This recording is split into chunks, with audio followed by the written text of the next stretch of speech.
welcome to We Got a podcast normally about Dragon Ball. From Nerve to Casper to Asuka, we're going to cover it all. I'm Ken. And I don't know what's going on. I'm scared, Doug. And I'm BMO3 Randy. Good to have you guys here tonight. We're going to make sure that Doug knows what's going on by the end of this podcast. He's going to be the Eva expert professional when we're done here today. And More than I already am. Of course. Today we're talking about Evangelion 3.33. You cannot redo. I was about to say undo, but that's not right. It called Evangelion Shingekijoban Q. Remember, we've talked about this last time, but just in case you're unfamiliar, that Q is now the letter Q. But it also comes from something called Joha Q. I'm already out. I'm lost with that. 1.11 was Jo. 2.22 was Ha. And now we are in Q. And Joha Q comes from the concept from Japanese court music known as gagaku, some 5th century music stuff. Basically just kind of describing the flow of the music. Now it is also used to describe the flow of stories as well. Okay. Which will have some resonance here in these rebuild films. But so Q, the letter Q, and then Q from the Joha Q, they kind of go hand in hand. Here, the Q specifically is short for quickening, which we discussed as well last time, means when a woman is pregnant, the moment she first feels the baby kicking is the quickening. Wow. And they actually, in the next episode preview last time, they used quickening to describe Unit 8, I think. I believe so. But I think maybe that meaning has to kind of change a little bit for this movie, as some details were kind of glossed over a little bit. So this movie came out in Japanese theaters as 3.0 at that time on November 12th, 2012, 3 years after 2.0 came out. It had a Japanese home video release called 3.33, which is one of the versions we watched, which came out on April 24th, 2013. The Evangelion 3.333 release, which, Doug, you'll be surprised to learn is what you watched.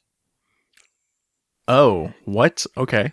And Randy also watched this version as well. Came out December 23rd, 2020. Just to speak about it real quick, it's a 4K upscale of 3.33 with some visual changes made. It's really, beyond that, it's basically the exact same thing. I will say the preview for the next movie was updated as well because it was around the time that 4.0 came out. Well, 3.0 plus 1.0, the fourth movie. So now the next episode preview makes sense to what the next movie actually is. I'll have to double check because I didn't watch whatever version you had, Randy. I had my own copy and I watched whatever that was. So I don't even know what the hell I saw. Oh, so then you watched 3.33, Doug, I'm sure. Or I watched SpongeBob for an hour and a half. I forget what I saw. So this would explain, I was confused, and Doug, you were probably also confused when Randy was telling us, hey, make sure that you watch the original version of the next episode preview. And I'm like, you just posted, I watched what you posted in chat. So, because Randy was watching the more updated version of this film, which again... Whenever Randy says stuff like that, I just tune it out. I don't know what That's fair. No, man, don't do that. So what's different about this movie, the way we're going to discuss this movie versus the past movies, is that we're going to talk a little bit about the Western release of it, because this is kind of important. Not important anymore, as you can just go watch these movies on Amazon Prime, but really why you're watching them on Amazon Prime at all. Oh, I'm intrigued. So in June 2013, Funimation announced the home release of Evangelion 3.33 that would eventually come out in February 2014. I want you to keep the date of this coming out in Japan on home video release, April 24th, 2013, okay? There will be a test. So in July 2013, there's a subbed showing at AVCon. Nothing special. They just had some subtitles that Funimation produced, and they showed this at AVCon. In October 2013, they had the dub ready for Otakon. We have some friends who go to Otakon, and I'm sure they were all there and having a good time. Part of this endeavor. We should actually ask them about this. They might know. So apparently during this showing, around the time, so okay, this is all a firsthand account on Reddit. which I will we will have in the description for this episode, so you can go and look at it yourself. This is all alleged. We cannot verify this. However, it does kind of fit with everything else that happened. So apparently, during this movie, around the time when Shinji and Kaoru start talking to each other, you know the way Funimation writes their scripts is they punch everything up, right? And apparently things were punched up to such a degree that you have to remember the audience watching this is a bunch of anime fans at an anime convention. Degenerates. In the US. Sleep deprived. You want to say it? Lots sure. of, yeah. lots of candy going on. Half of them probably already started drinking. So there's lots of like laughter, and they're reacting in ways that maybe Studio Kara wasn't intending for an audience to react to this movie. So the audience was going absolutely nuts during the showing, and the present in the room Kara staff didn't take kindly to this, assuming some sort of issue with the punched up localization script prompted this reaction, and not necessarily this is just how American audiences, especially at an anime convention, would react. Supposedly leading to a total upheaval of what Funimation had already prepared. So, December 2013, Funimation claims that the home release has been delayed due to a surge in demand for a theatrical release to begin in January 2014. So remember, this movie was originally supposed to come out on disc in February 2014. Otakon happens October 2013. December 2013, now Funimation says there's going to be a delay, claiming that it's going to be for theatrical reasons. June 2014, Funimation assures they are working closely with Studio Kara to ensure the dub is closer to Kara's vision. Funimation's words. So already the story is kind of shifting here. Yeah, what the heck? 4 months after the first release date, February? Wow. December 2014, Funimation confirms that Studio Kara is making new subtitles themselves for the Western release. Oh, no. And then it's kind of all quiet for a long time. Long time. February 2016. Wow. The actual home release with only the home release dub, but both Funimation's original theatrical subtitles and Kara's revised home release subtitles. Funimation does not retrieve rights to release 3.0 plus 1.11, and its previously licensed movies go out of print. Funimation loses one of the most valuable franchises in anime history. Never forget. Thanks to Otakon? I think it is February 2018. It has been announced that Netflix is going to get the dub, is going to get the rights to Eva, which Funimation only ever had the rebuilds. They did not have the original series. For a long time, there was no home release of one of the most popular anime of all time. Wild. It makes you wonder if there was an original plan, because Japan did get a Blu-ray release, I want to say, sometime around 2014.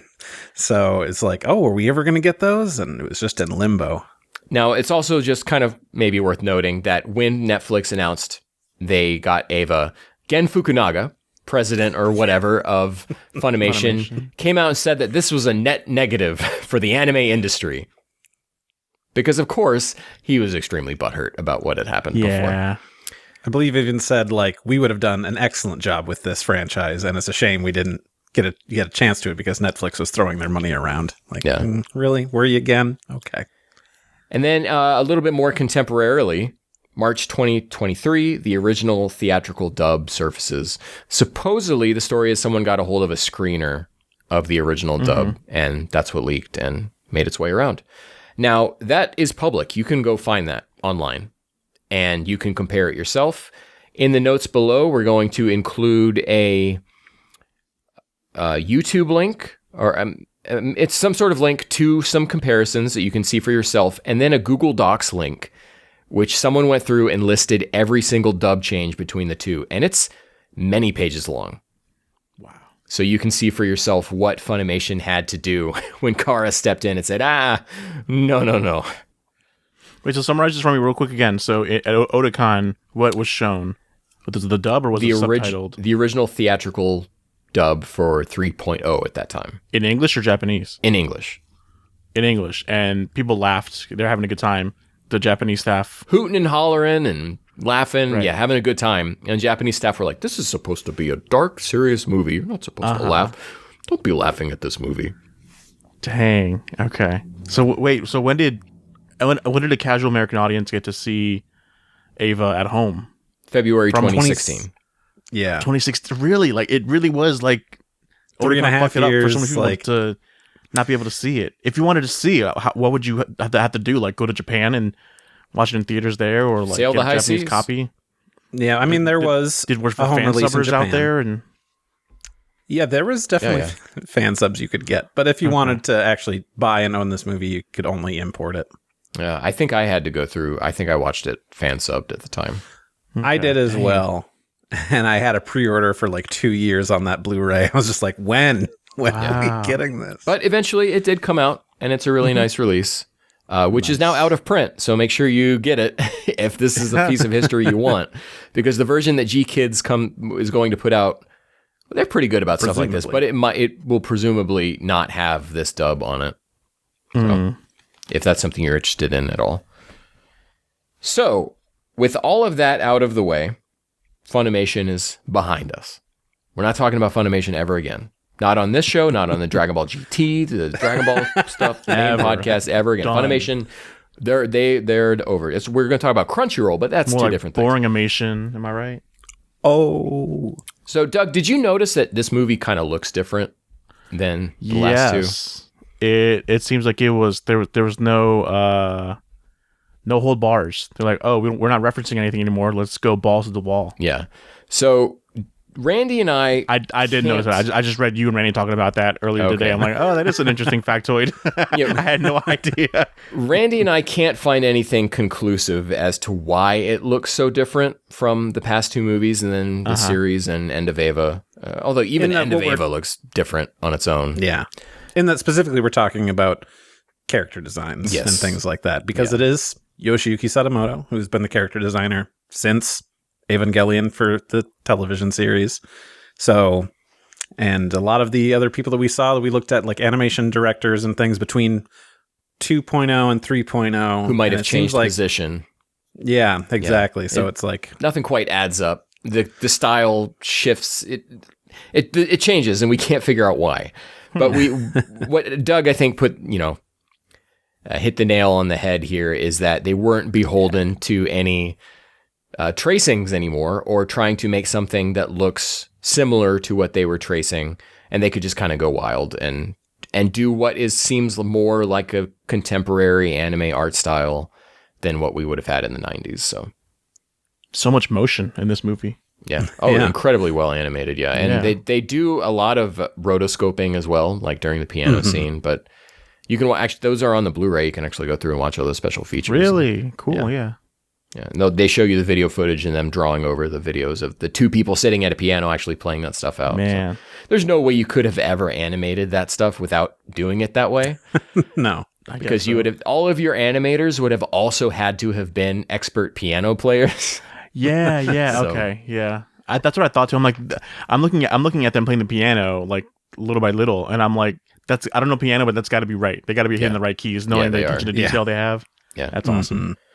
So let's get into the movie. But before we get into the main plot, I have what I like to call the Doug outline, in which it is Randy and I went through and Randy approved it. And I whittled down the plot as best I could. And I'm going to listen to it. Most bare essentials. Now, there's still some in here, Doug, that there's some why to it that we don't have answers for. Okay. So just kind of like, I hate that. I'm gonna tell you something happened. We don't know why. It is. That's what it is. Objective fact. This happened. Gotcha. Okay. We got spirit ghost nets. Yeah. And all that kind of stuff. The soul catching net, please. Soul catching net. That's what we did. Yeah. So the mom soul catching net. 14 years after Shinji triggered near third impact, Ville, a band of freedom fighters rebelling against NERV, retrieves Unit 1 from space. Shinji, who has been asleep in Unit 1 this entire time, is extracted from Unit 1's entry plug, and Unit 1 is used as the engine power source for Ville's aircraft Wunder. Shinji is not trusted by Ville and outfitted with a choker that will explode if he ever wakens an Ava again. Nerve attacks Ville and takes Shinji, who Gendo will use as the co-pilot for their new Unit 13 alongside Kaoru. There is a new Rei who is not the same Rei as before. Shinji learns that Third Impact continued while he was gone, and that society has mostly collapsed. Kaoru explains that they will be able to fix the world with Unit 13 and takes Shinji's explosive choker from him. Unit 13 descends into the bottommost level of Nerve to retrieve a pair of spears used in ending the Third Impact that happened 14 years ago. However, this is a trick, and the 12th angel involved in Third Impact awakens, fusing with Unit 13 and triggering Fourth Impact. Kaoru ends Fourth Impact for Shinji's sake and dies as his explosive choker detonates. Gendo states that this is all totally fine. Asuka, who had attacked to prevent Fourth Impact, Shinji, and Rei wander the Red Wastelands to seek rescue from Ville. Okay. That I got just from watching the movie. That, but why is a lot of my questions for all this. But yeah, I understood all that. Okay. Doug, how did you feel about this movie? I didn't like it. It felt very much like a setup episode for stuff to come. So you do have to remember that was the original plan. That's the plan. Okay. Yeah. It's just a shame that the whole movie has to be that sometimes, but yeah. Yeah. It was originally intended to be a double feature of 3 and 4 at the same time. Granted, they were supposed to both play summer 2008. Keep in mind, this one came out 2013. Yeah. 2012. So but they were planned to be like still like long hour-and-a-half movies, so you'd be there for like 3 hours or 4 hours watching these. If it was they're originally supposed to be 45 minutes, I think, or something like that, or an hour. Yeah, I think so. Okay. And then this turned out to be quite a bit longer, and also part 1 of 2, basically. Yeah. So if this is not your first time tuning into one of our Ava podcasts, you know that we like to go through the plot, and then we'll kind of break apart and talk as we get through each different section. This is by far the longest plot description I have ever written. So strap in. I hope you're on a long drive or something and you need something to help keep you awake, because here we go. Oh, God. 14 years have passed since the end of Evangelion 2.0. Operation US has commenced. Evangelion Units 2, piloted by Asuka, and 8, piloted by Mari, are launched into space. Unit 8 is unable to achieve sufficient altitude to engage and provides cover fire while Unit 2 enters intercept trajectory. Their target's automatic defense system triggers, and pattern blues are detected on 2 separate Evangelion Mark IV, 4A and 4B, as Unit 2 intercepts and makes contact with the target, respectively. I don't know why I wrote it that way. Mari in Unit 8 provides cover fire during these battles, but as her insufficient altitude draws her back into Earth's atmosphere, Asuka is on her own to deal with Mark 4B.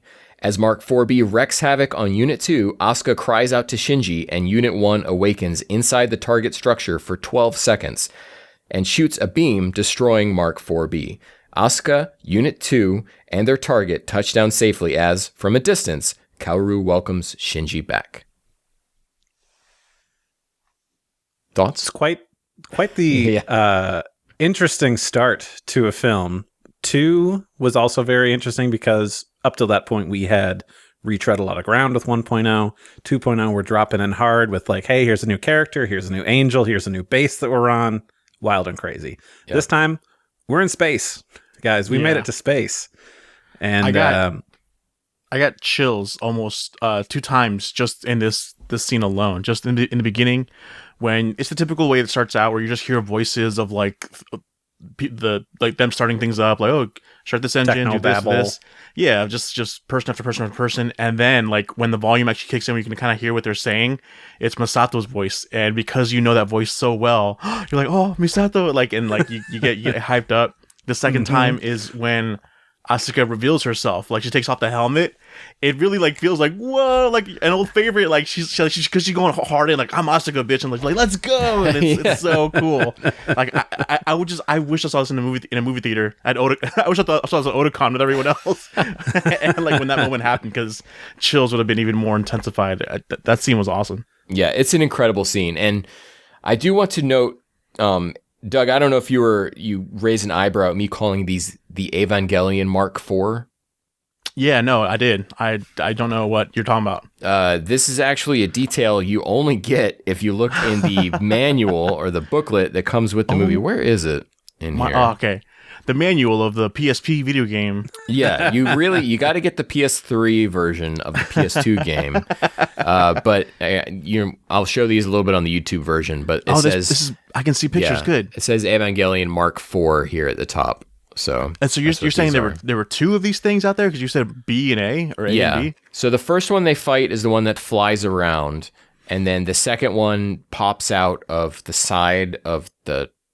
I saw online this was called the Tesseract structure. It's Pops like out a of weird the side three-dimensional of that. Yeah. cross. What's the one that's like kind of spinning around Ava Unit 1 and then finally gets destroyed B. by Unit 1? That's B. Yeah. Yes. That's The second one they fight in space is B. Oh, okay. Gotcha. It makes like a track that it's just rolling around on Yeah, and that, firing yeah. lasers and stuff. And what makes these special is that you have to destroy the core because you can't destroy any other part of the structure. What you have to destroy is the core, which is going to come into play when we're introduced to 4C shortly here. But these are Avas, not angels. Right. So they're pattern blue, which is We've learned from the TV show is that's signal for angels. for angels, yes. But So- go on. I hope you don't stop Yeah. there. I'm still. That's where I get it. I mean, we have very little details. We know that they're part of something called the Nemesis series, okay. but we don't. But Team Willie knows that these aren't angels. Team Willie. Team Willie. So we get to that here in a few minutes, but they are not part of Ville. They're Nerves Avas that they have made in the time since 14 years ago. Dang it! And they can make these like organic things that like can change shape and all like angels do. Yeah, It's wild. You have to assume that somehow Gendo's gotten a hold of like actual angel tech, and that's what he's using. Because these are not defined angels because they don't trigger in Ville's system as towards the end of the future spoilers for this movie.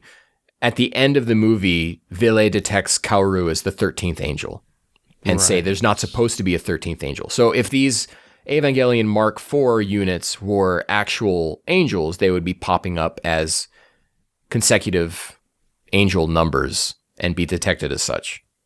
So they're not angels, but they are made with angel tech because they're What's pattern detecting blue. in the Magi, the computer that they have, or like Probably. it's just the data they have from previous angels, it doesn't sync up with the data we have for angels, so we're just going to call these Avas. It's a good way to think about it, but they're man-made.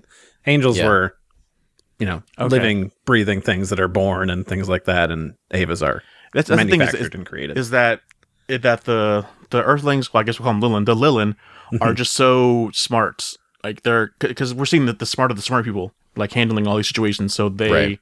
It's them pinpointing without much explanation. Okay, this is an Ava. I'm not going to explain to you why. I just know because we have all this data and all that kind of stuff. And They're extremely technologically advanced. I mean, it is 2028 yeah, at this time, so 2029. 5 years in our future.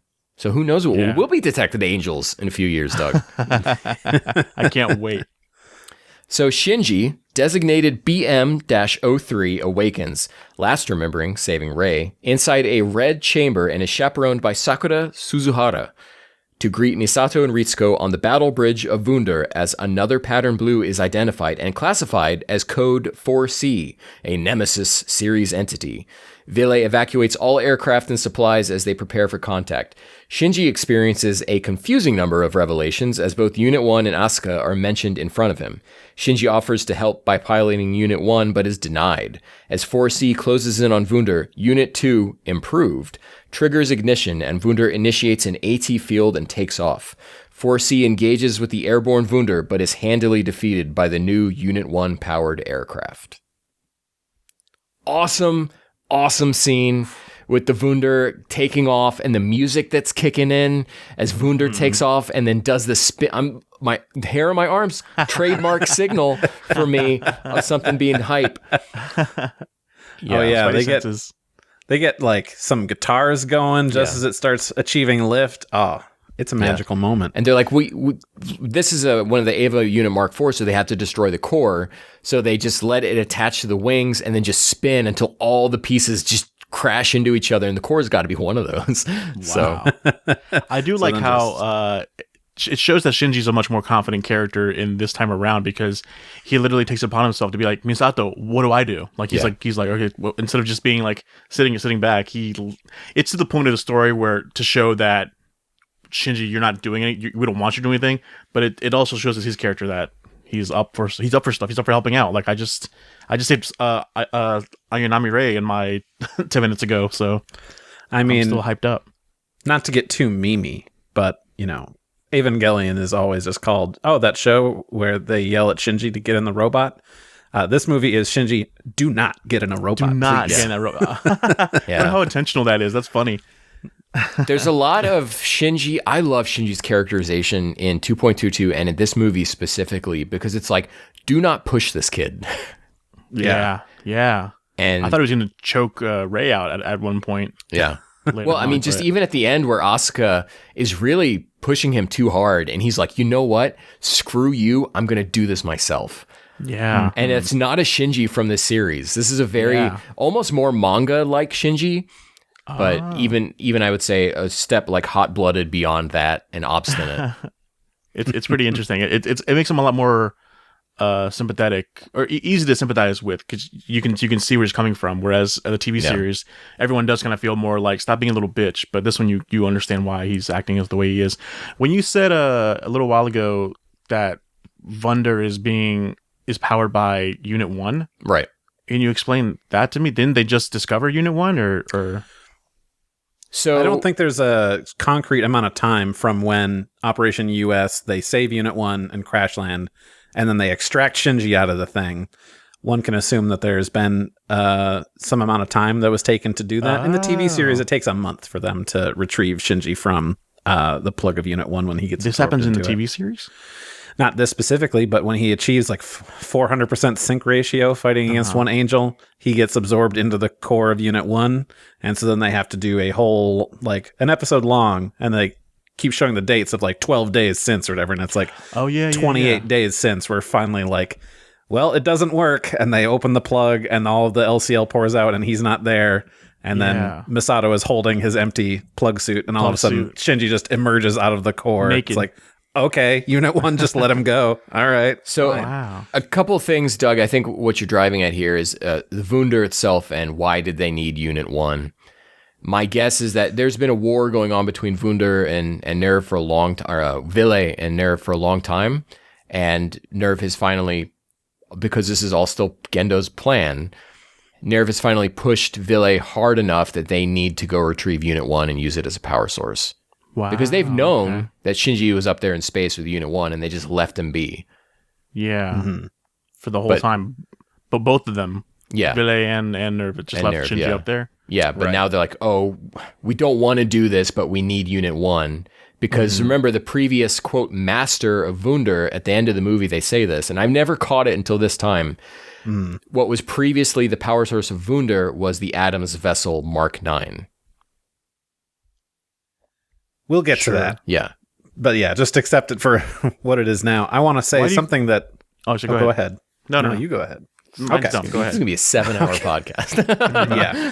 Okay. So one thing that I wanted to compliment this movie on is that we, as the audience, first time watching this, you are Shinji. Right. You're here. He's there. He doesn't know what's going on. Nobody's explaining anything. Yeah. You're just so confused and just trying to put two and two together. You're sitting there in this movie theater, hypothetically. You're seeing this for the first time. You're sitting there at Otakon. Yep. And you're watching this and you're trying to grasp at literally anything that's being said to like, I got to put pieces together and figure out what's happening here. Yeah. So yeah, it's an exciting introduction to this movie. And I know that a lot of people don't like it because it's, so strange, so new, so alien, but like, we asked Doug how he felt about this movie. We didn't ask me, and that's okay. But I wanted to say that I think it's it's very good, and that Ken, I think you said before that this is Evangelion to you because it is. It's very, mysteries abound, and it's an exciting thing, especially if you're a big fan and have been for so long. Finally, something that you're like, what? Yeah. For the first time in a while. To me, this movie, out of all of the four of them, I mean, the first one doesn't really count, but out of 2, 3, and 4, feels the most like an extension of the tone of the original series. Yeah, I remember you guys saying that last time we did an episode, and yeah, it still felt just like a stepping ladder. I feel like 80% of the movie is just the piano, but that could just be my thoughts, like mixing things up and everything. But I mean, I don't know if you noticed, but when we were going through the Doug outline, I skipped past like 30 minutes of this movie in one sentence. What was the sentence? Just the entire time Shinji's at Nerve. There's not really a lot going on. It's just he's having conversations with he's people. Just chilling, and it's so funny how much freedom they give him. Like he can just walk in and out. I don't know where can't get down. How confined he is. Oh yeah, I guess that's my other question. Where the hell are they? Are they in the sky? Yeah, we'll get to that. Okay, we'll get to that. But I was gonna also ask, why do you guys keep pronouncing it Wunder and Willi or whatever when there's clearly a W there? They're German words, so they're German Wunder. words. Yeah. Oh, yeah. Wunder. Yeah, when you said hope. Wunder, I'm like, that definitely sounds Germanish, but yeah. Okay. Ville Any particular reason why it's German? Why? How was Willi created? Like, how did everyone just from Nerve up and go? Like, did like Misato go like you? This is fucked, right? Let's go. We don't get those answers in this movie. That's so intriguing. But later we'll get some information. But they're an organization that's been around for a while. They're anti-Nerve, and they're just trying to. Did they not take know them down? Gendo's plan this whole time? I guess that's right. They didn't really know. Right. Did they think they were just there to protect from incoming angels the whole time? Like that was the only mission? Prevent third impact. I thought that's what they're here to do. Okay. So not manipulate something else into human instrumentality. One thing that this movie does drop, kind of hinting that there's a lot more going on or happened during those 14 years, is that Kaji is mentioned by the guy who plays Akio, who's played by Akio Otsuka, who's the Japanese voice of Snake. He's Adachi in Yakuza 7. He's very prominent, prolific voice actor. He mentions Kaji, which means that he's met Kaji, and Kaji did not die in Third Impact. And so Kaji, there was something going on. And there's also another reference later where Asuka says, like, the life of one person cannot be held above all others. And then she goes, right, Misato? And Misato has a relationship with Kaji, and so they're hinting at stuff that's going to be addressed in the next movie. So the next movie, while still very vague about a lot of the 14 years, will give us even more information.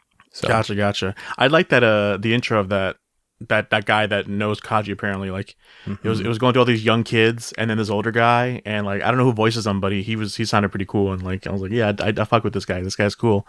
But it was also I caught on. Someone said in English, "Good luck," very properly, and I was like, "Is that a reference? Did they know that how bad his Kaji's original "Good luck" was, and they threw one in there?"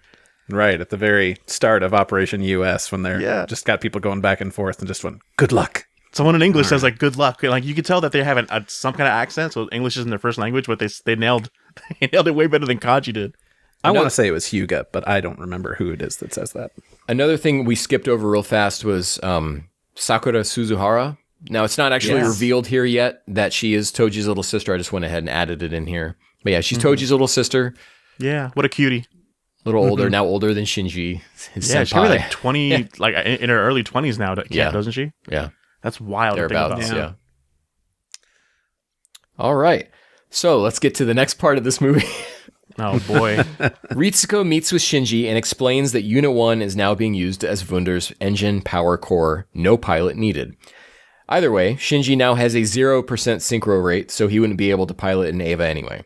Because of Unit 1's recent awakening in orbit, Shinji has been outfitted with a DSS, which stands for Deification Shutdown System, choker, to prevent any further awakenings. Sakura reveals the passage of time to Shinji, and he reunites with Asuka, who explains that her unyielding age is the Eva's curse.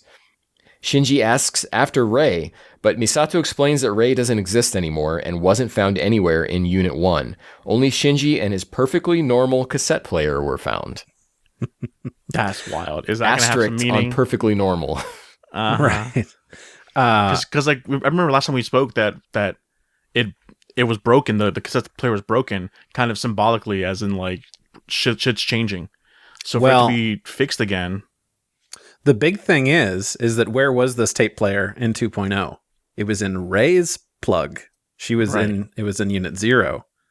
And then it got eaten by an angel. And then Shinji metaphysically reached in and pulled Ray out of an angel's core. Oh yeah, Ray no longer exists, but the tape player is there.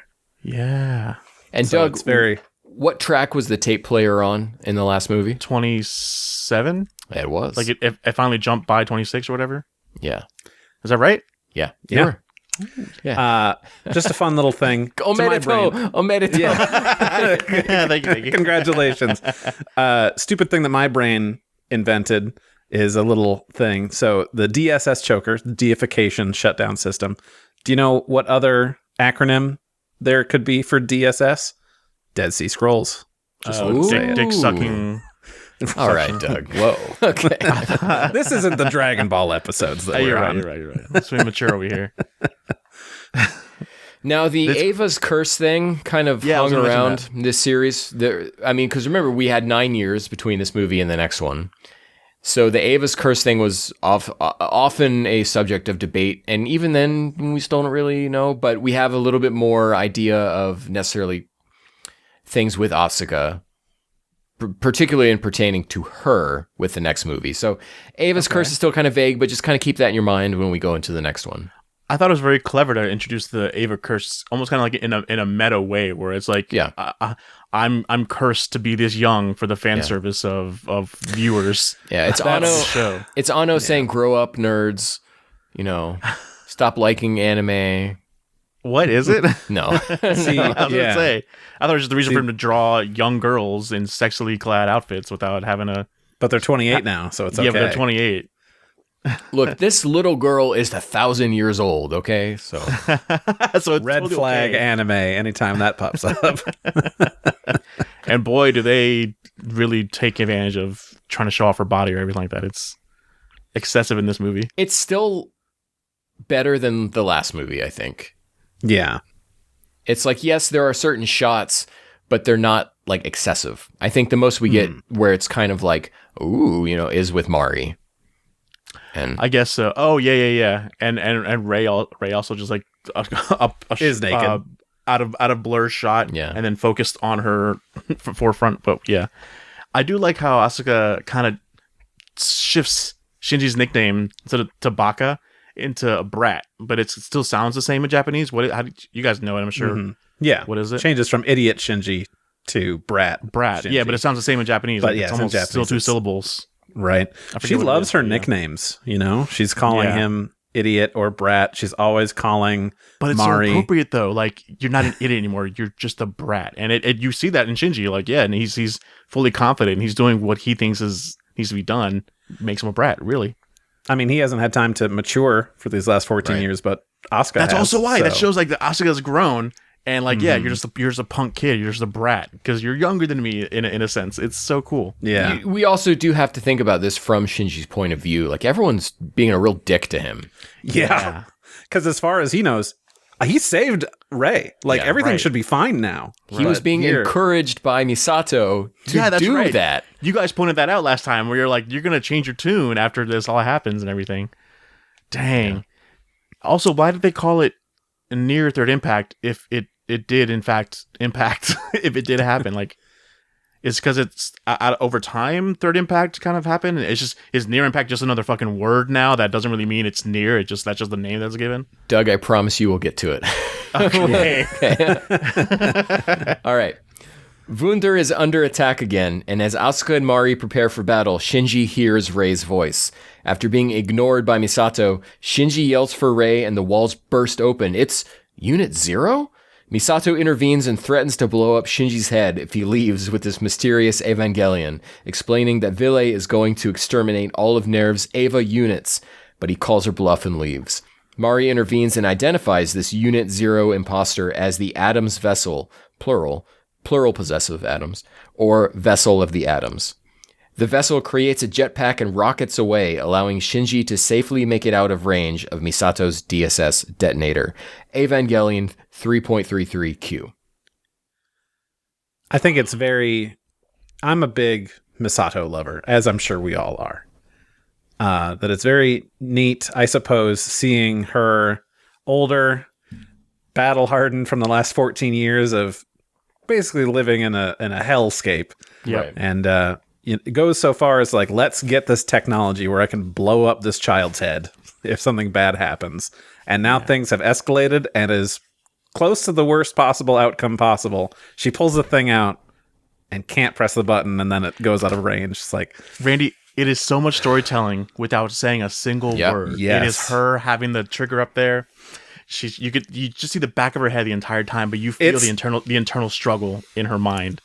it's Shinji holding Kaoru all over again, where we don't get to see a reaction, a thought process, a dialogue. It's just what is going on in their head is all we could process. And they've been so mean to him the entire time, and yet she still is just like she loves him. He's still a kid. Yeah. It reminds me a lot of Dragon Ball GT, where they don't necessarily explain stuff to you, you know, and you just gotta kind of figure it out for yourself. Same level of storytelling. Those two guys in the exec table, genius. Yep. The level of craftsmanship equal between the two. So the atom, so whatever Unit 0 wasn't Unit 0. It's just like a shape-shifting kind of thing. Is that correct?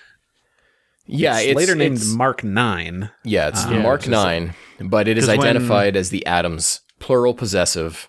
Why plural? What the fuck are you talking about? So in the original TV series, we had the first angel, which was just called Adam. Yes. Here we have its analogous form, but instead it is strangely 4 beings, and they are just called collectively atoms.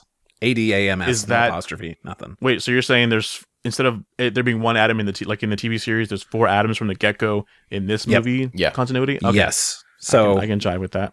Yep, exactly. Really, that so of all one things angel, you can jive with. one angel is actually 4, but that's okay. Doug's like, that's fine. Okay, I've been through the ringer. I know. That's all good. I know. Yeah, there's 4. There's 4 number ones. How's that confusing?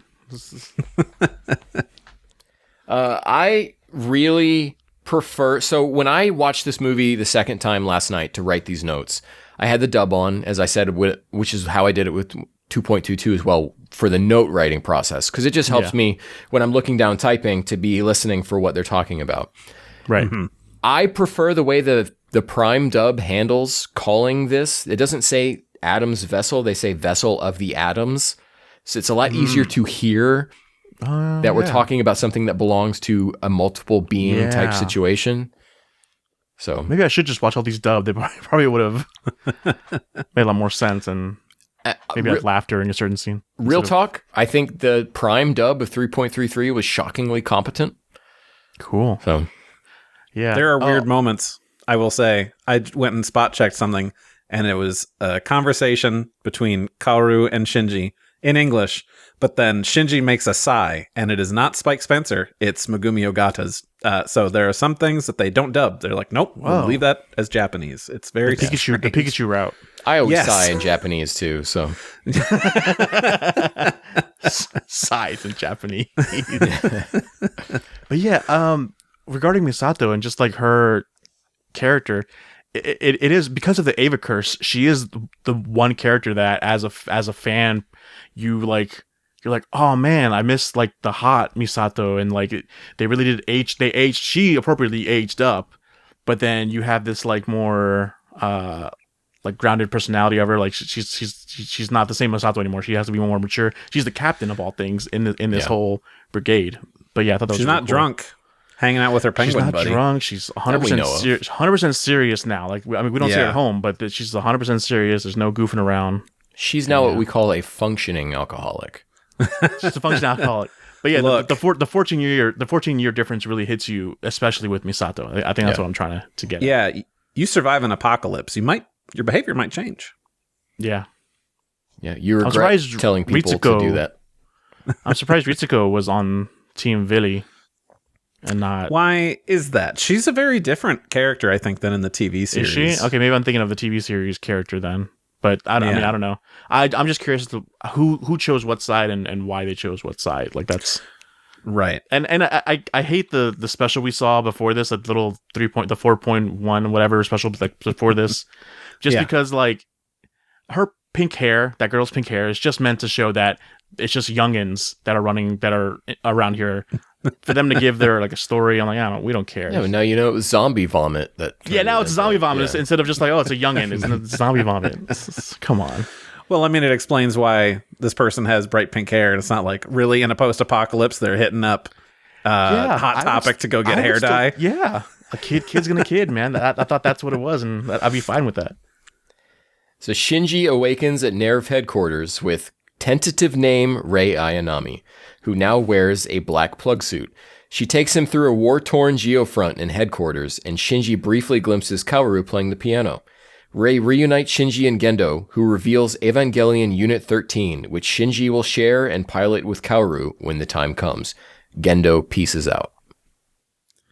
Very little. Years Yeah, has of very not little seeing to your say. son, and you're just like derivative. This is it. Yep. All right, New robot, you're getting in. That kid later.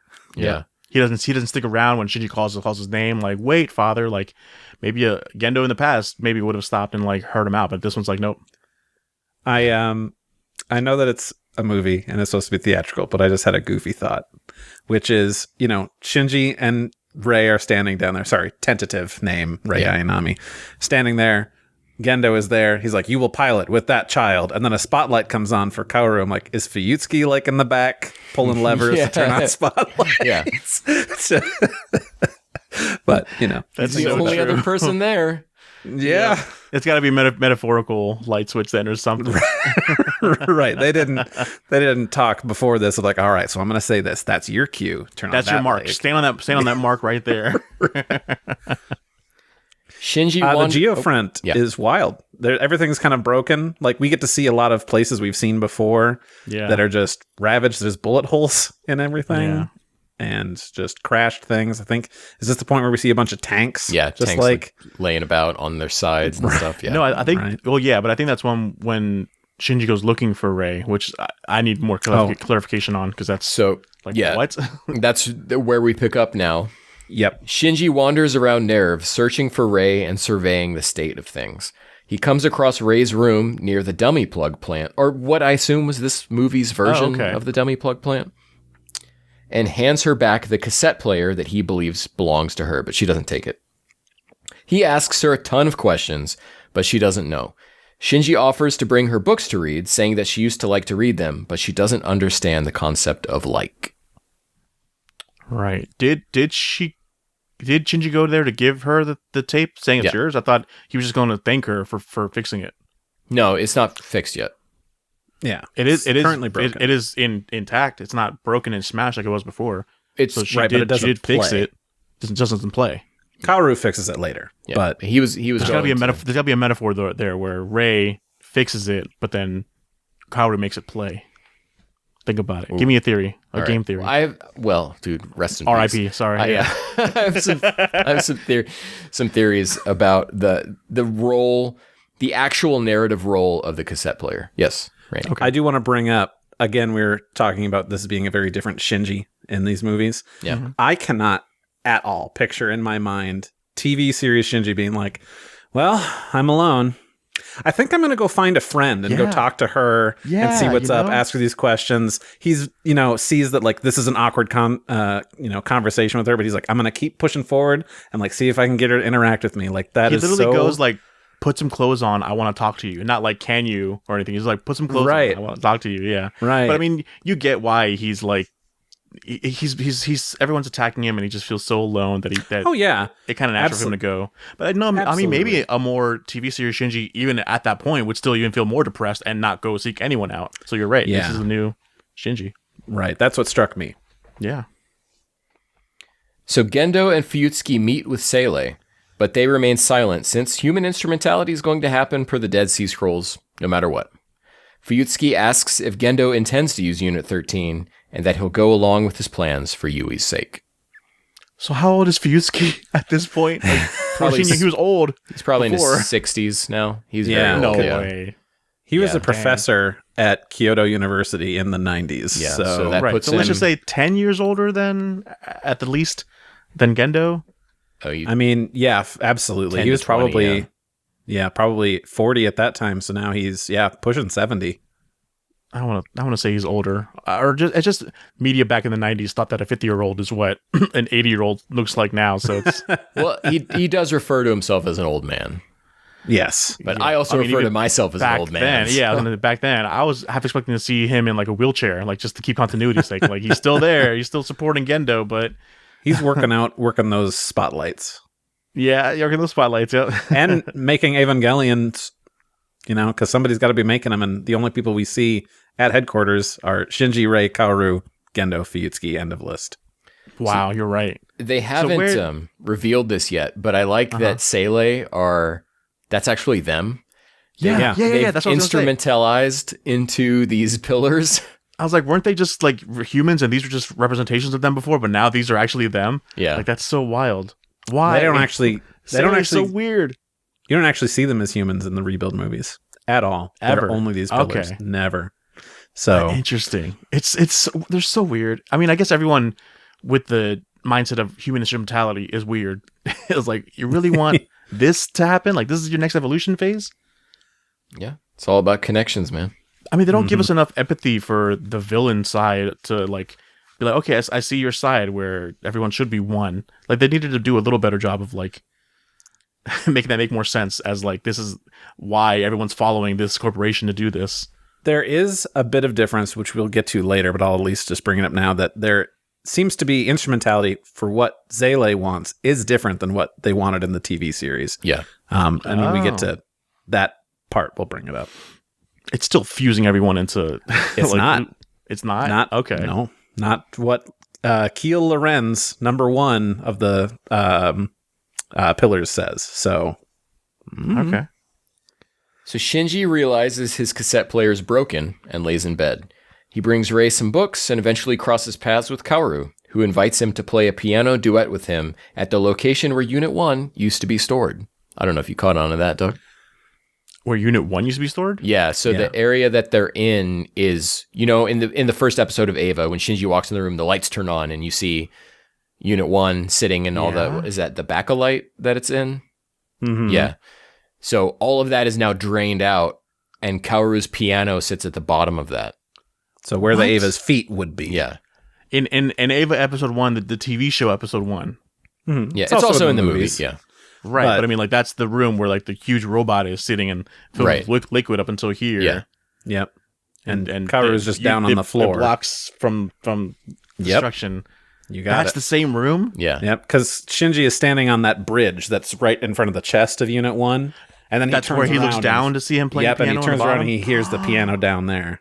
Yeah. Cool. How did it get in the sky? Or was it always in the sky? And We'll get to it. We'll get there. oh my god! Kaoru explains that he's like Shinji, burdened by fate, and Rei still has not touched her books. So this is more of Kaoru just reminding us that he is kind of beyond aware of what's going on at a multitude of dimensional levels of understanding. Oh, but from Shinji's perspective, do you think he just thought maybe he meant he's part, like, I'm an Ava child too? Yeah. That's Right. what he meant by fate. Yeah. But really, he means something more. That's what Ava is. I say one thing, but I really mean two things. Two It's a double different things, entendre, but not in that way. Kaoru means like 30 different things because he's also a god and speaking at a different understanding than everyone else. Jesus, It's a real fourth dimensional being at all times. it means sex and free Taco Tuesdays. Like, just, they make sense together. I mean, we get to... Well, that's future spoilers. Shinji and Kaoru... Not about...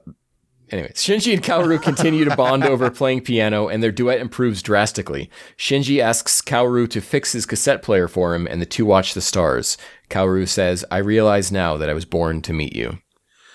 If I I could, can see how a very mature me would be like all over this scene and just like, haha, gay. But now watching him, like, such a beautiful scene of friends playing piano and, being there for one another. But even... Shinji desperate for connection. Yeah.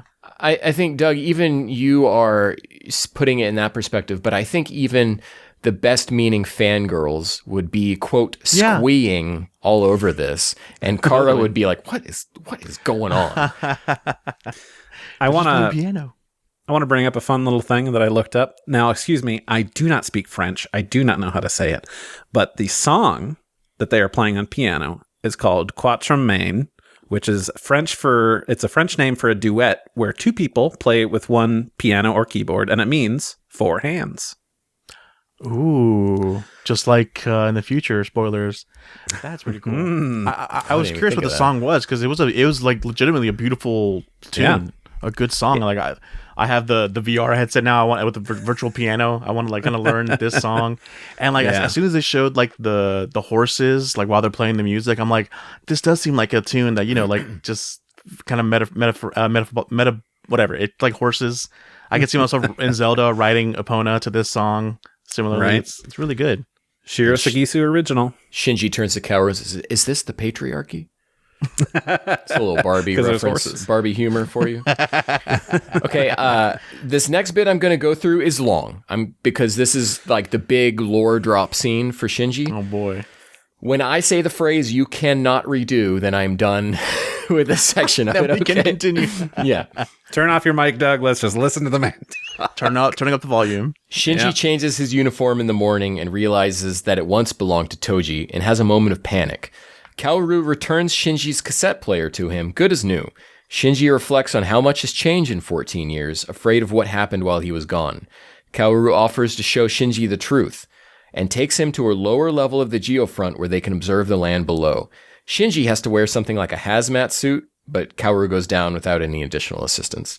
I would never. The moon now sits much closer to Earth and rotates quickly with red grid lines across it. The landscape is completely red and giant red crosses protrude out of the ground. A chasm lined with giant human teeth stretches across the land. Below the geofront is a massive purple hole in the ground. Nerve headquarters and the geofront now sits atop the sky in an upside-down pyramid connected to a long red pillar below it. Now I'm going to quote Kaoru. The result of the third impact, which happened while you were fused with Unit 1. The Lilin created a rite in order to artificially evolve, sacrificing the life forms of the past in order to create a new life form imbued with the fruit of life. This extinction is all part of a program hard-coded into all life in antiquity, the Human Instrumentality Project. Once awakened, Eva Unit 1 opened the doors of Guff and acted as the trigger to bring about the third impact. The Lilin called this the near third impact. You were the key to it all. Saving Rei caused all this. You cannot redo. Does he say you cannot redo? No, that's what comes up on the screen. Because he does say something similar, and then it cuts to like you cannot redo in the whatever, and I'm like, oh, why didn't he just say that? Because that's that's the name of the movie. It's like, well, I guess he didn't say it word for word, like close enough. He was kind of just thinking the idea, like whatever you did is in the past, and you can't change that. Like he kind of says it like that. Yeah. So it's not like, why didn't you say that? But yeah. So what's really important here is that Kaoru says that this is the result of the third impact, which happened while you were fused with Unit 1. So this means this is a separate event from what happened at the end of the last movie. Go on. Because what happened at the end of the last movie was near third impact, and it didn't last for very long. The doors of Guff, which is the rainbow ring thing, open, and there's a black hole, and something up there is opened. Yeah. And then quickly, Kaoru descends, throws the spear. With the spear of Longinus. Cassius. Well, Cassius. And deactivates Unit 1. So that was near third impact. It wasn't as wide-reaching as a full impact, so which is why it's only near. But however it works, that was the key. The doors are open, and later, third impact can occur because near third impact did. Ooh, but we don't know why. But it is like it's insinuated that. I mean, that could be such a stark. I can't even. I don't know words. How do you attach that to Shinji with like? Maybe all that meant was that Gendo saw the Guff, and then he learned how to do it, and then he did third impact. But then to blame Shinji for that. You've seen those memes, which is a guy knelt down next to a bunch of dominoes, and they'll be like, a small thing happens, leading to this huge thing. It's kind of like that. Shinji saves Rei in Unit 1, awakens it, near third impact starts. Things happen. Cataclysmic event occurs. Kaji isn't around. Half of the Earth is gone. Stuff is weird now. Yeah, you know what I mean? That's like a butterfly effect type thing. You can't really I mean, you can, I guess, but to pinpoint it on. It made Shinji feel like it was your fault, but I mean, have you ever? It was. Kaoru tells us it was. You've spoke to humans before. We like to place blame on something. Even if it's like a collective thing, or if like, look, it's a complicated thing. We like to have a scapegoat. And actually, it's just and you're right. It wasn't. do. It wasn't a Lilin telling Shinji this. It was freaking Kaoru. So when he says it's your fault, then it's definitely like it's objective. It's objective. Like he set in motion. Yeah. Okay. Kaoru says you were the key to this, and that opening the Ava Unit 1 opening the doors of Guff acted as the trigger to bring about third impact. And so this moment of opening the doors of Guff is near third impact, but leads directly to third impact. Not like right away the next day or whatever. But this had to have happened. Super Saiyan 1 had to happen for Super Saiyan 2 to become a thing. Yeah. And we know that the way that they talk about 14 years ago for both near third impact and third impact, it did happen pretty quickly after. But so, yeah, when Shinji opens the doors of Guff, series of events happen that lead directly to third impact happen. And it had to be so obvious that's why Misato and everyone is so mad at Shinji. Like, the whole world so mad at Shinji. Okay. Right. Because it was Kaoru, that's Kawaru, whatever. Yeah. The K-Man, because the Kramer said it. I believe it. If it was anyone else, I'd be like, oh, okay, what if Misato didn't wake up that morning? It's her fault that 30 bag, like that kind of butterfly effect or whatever. Randy and I were actually sharing some concerns about this, I guess a month ago, when he and I both watched the movie separately for the first time before going through, and then the holidays happened, and we were talking about this. And I think as we went through it this time, it was much more clear that like, oh yes, these are two separate events, yes, but directly linked, and one only happened because the other happened. That's something I didn't pick up on, and I'm glad. Yeah. Also, something I didn't pick up on was that they're on the upside down pyramid, is what you're saying, right? Yeah, that's like has something attached to the ground. I thought when we saw that, the reveal of that, I thought Shinji and Kaoru were looking at that, but that's what they were on. Is that right? Okay, that makes more sense now. Of where that's interesting. How did it get up there? That's so weird. Well, all part of the impact. But I just wanted to remind you of like the layout of the Geofront and like how everything worked there. So remind me. We had Nerf HQ, which was a regular right side up pyramid, right? And if you remember. Well, like, yeah, it was underground in the Black Moon, which we'll get to later. But yeah, it was that way. And then, to go see Lilith in the basement, they take an elevator and it goes very far down. Yeah. Now the headquarters has been lifted up, and that same shaft is the thing that is connecting straight downwards. That's the elevator? Yeah. You're right. Oh. Yeah. Doug's starting to love this movie. Oh my God. That much of Earth, to click. That much of Earth has been like carved out and just like we see the cross-shaped thing, that the cross-shaped chasm that was made at the end of the second movie. There's that. But it seems like somehow everything from there was lifted up, but they kept that part of the Earth down. There is sort of like a hole there, but it's kind of both. They dug a bunch of Earth and stuff moved up. So that's why those failures of infinity moved up towards the geofront in the sky to like extend the, what do you call that? The tunnel, the shaft. Right. The elevator shaft thing. So we get a better look at it in the next movie. So I don't want to talk too much about it. But the elevator expands. It's a longer elevator now. I mean, it went down very deep. I can't remember. They showed the elevator levels in 1.0 as they're going down. It's like negative whatever, and then it moves into like letters and stuff. Yeah. Like it's deep. So. But it was originally man-made, that elevator? They had to get down to the lower levels. Oh. Right. To where suffice to say that's where Lilith was, and then they built an elevator up and then built their stronghold. Right. So remember, the ground, they say this later in the movie and we'll get into it. Ground zero of third impact was at the what is it called? Central Dogma, which is directly below the geofront. Which is where Lilith was kept. Right. So Lilith and all that kind of stuff. Even Lilith. No, that is where Lilith was. Lilith was at Central Dogma. So all that happened in Central Dogma, and then the geofront shot into the sky.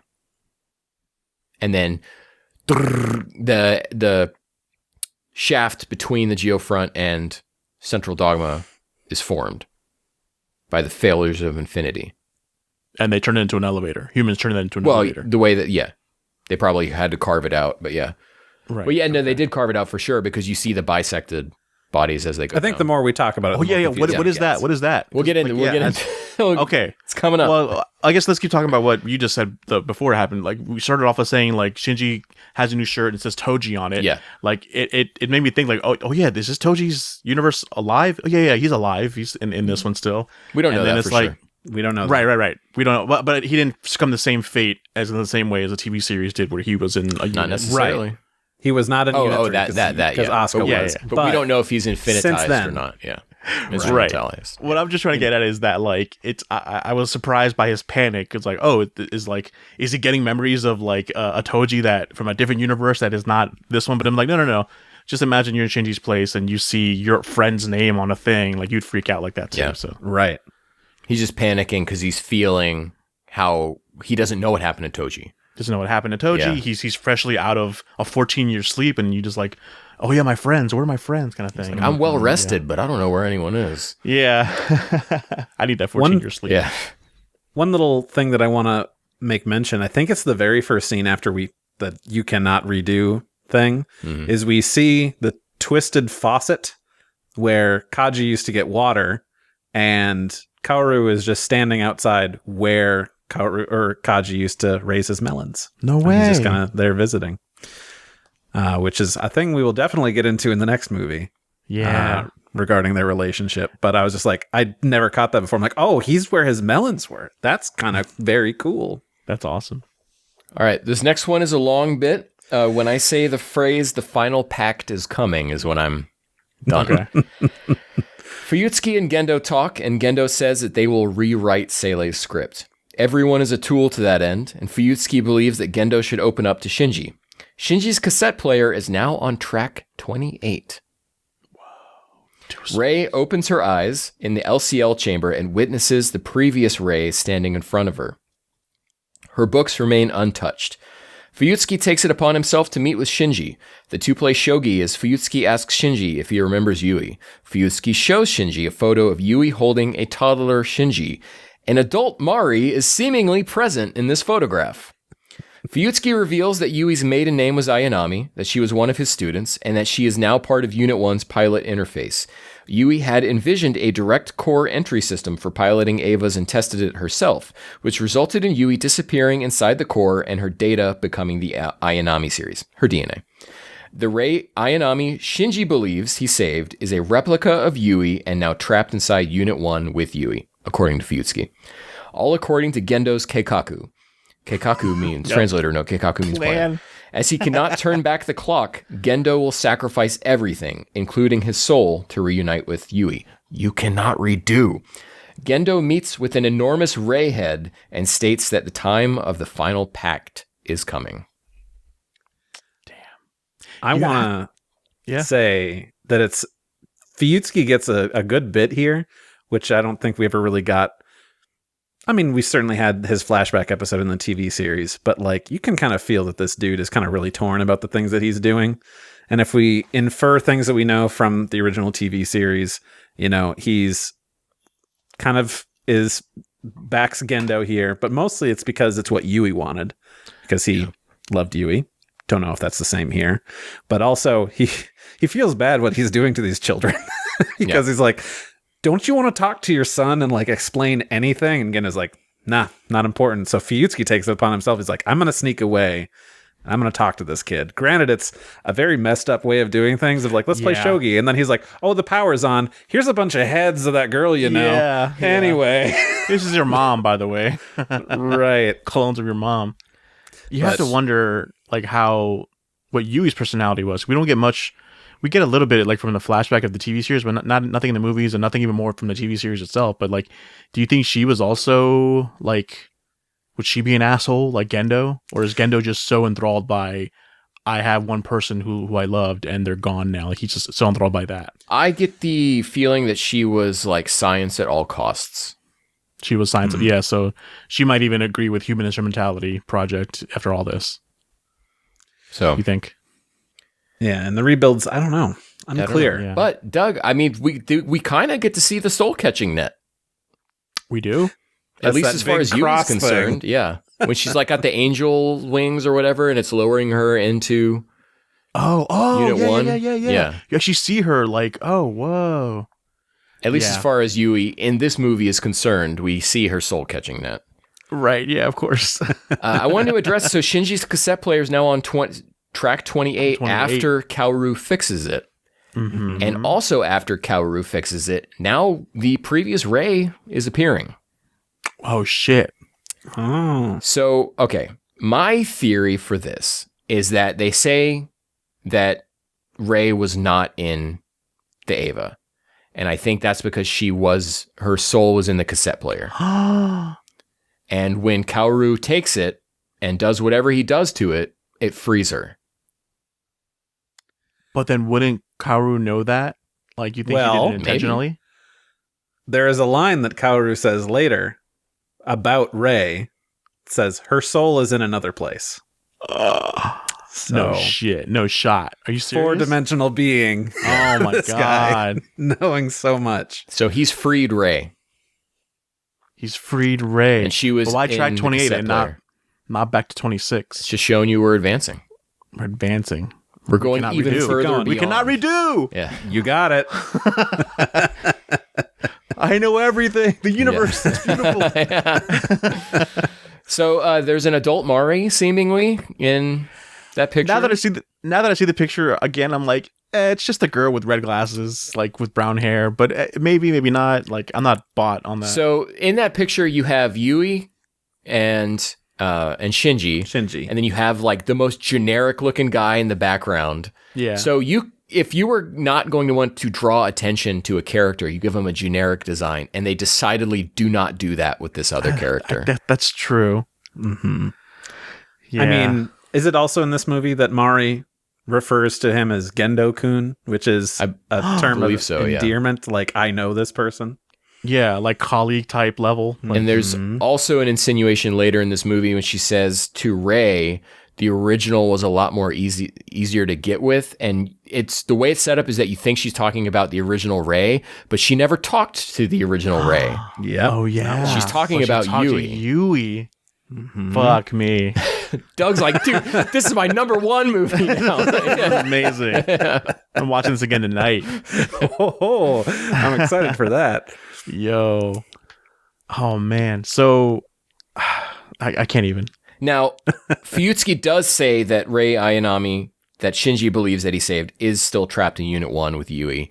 But Fuyutsuki is not necessarily, he doesn't have Unit 1 in his hands. At the last time you saw Unit 1, yeah, Rei was trapped in it. But she's not any longer. Going by this sequence of events.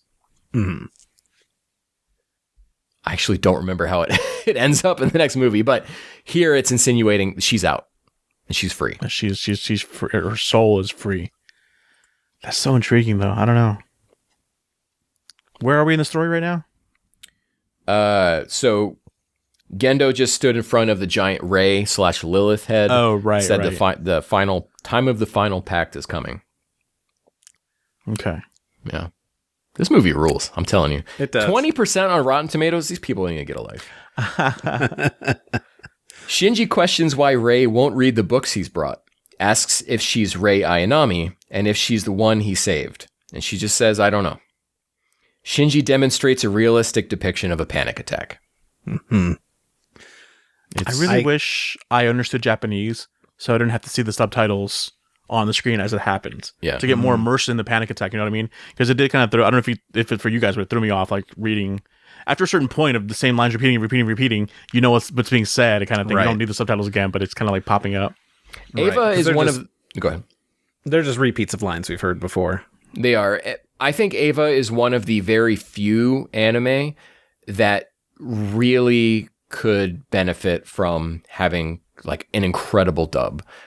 Because there's Yeah. so much overlapping dialogue and so much technobabble mixed in with actual important stuff Yeah. that to be able to hear it all happening at once rather than trying to read 70 different things on the screen. Like I'm trying to just- read like everyone like getting Yeah. machines together and then also hearing someone singing about a cat. Yeah. About it. I'm like, which one am I supposed to be reading? There's a lot of discussion about like the intended way to watch something, and I can guarantee you the intended way to watch Ava is to not be reading stuff on the screen as it's happening. It's to be Yeah. immersed in the moment. Immersed in it. Yep, 100%. So I will say it works for me because I can pause it and I can read it and I can really try to understand everything that's happening and piece things together. So at least for me, it's nice because I can process things you have a little bit. a closed captioning section for that, but like to view it, it would be great to know the language absolutely. you're reading to. Yeah. So it's like if someone asks me, what should I watch Ava dubbed? And I'm like, well, the Japanese version is better. However, based on how the show is, it's really hard not to be like, well, maybe if it's your first time, maybe you should go through dubbed. I still recommend it Japanese, but Japanese is the main way I'm watching this, and it's a franchise that you're going to watch more than once. Yeah, for sure. If you watch it dubbed, like, cool, start again, and then watch it in Japanese. I think I've seen this movie like 6 or 7 times now. It's like I keep going back to it, and even when I was sitting more down, than other ones. We just watched this movie like a few weeks ago, and then I watched it again last night, and I was like, oh god, I don't want to watch this again, take notes, and I was like, hell yeah, this movie rules. You're like, I'm in. Same for me. I watched it weeks ago, and then I did it again last night, and I was in that same vein of like, maybe I'll just have it on in the background and I'll do other stuff. No, I was in it. I was in it to win it. So Evangelion Unit 13 is completed and retrieved. Kaoru goes to Shinji to pilot Unit 13 with him, but Shinji refuses. Change brought about by an Eva can be changed again with an Eva, says Kaoru. To gain Shinji's trust, Kaoru takes his DSS choker from him and places it on himself. He says, the Lilin made this because they were afraid of me. There are 2 spears left at Ground Zero inside Central Dogma, which are the key to the activation of the Human Instrumentality Project. Kaoru proposes that they take the spears, disallowing Nerve from initiating Fourth Impact. He believes that they will be able to use the spears with Unit 13 to repair the world. Because Unit 13 has a double entry plug system, Kaoru and Shinji must pilot the Eva together. Kaoru says, good things come when we play together, Shinji. Why does this unit have 2? Is it built that way intentionally, or is it just... It has to be built that way because that's man-made, right? Well, 2 souls. Yes, 2 souls needed 2 for moms. the 2 spears. Oh, okay. Why, Doug? I don't know. Yeah, Sure. That's Because I'll take that. Because Shinji straight up does it himself. So I don't know what to tell you. Yeah, he locks Kaoru out and does it all on himself. Damn it, I was about to be like, I'll take it. 2 souls, 2 swords. But no, now you said what? In defense of what happens here, Unit 13 is in a berserk state when that happens.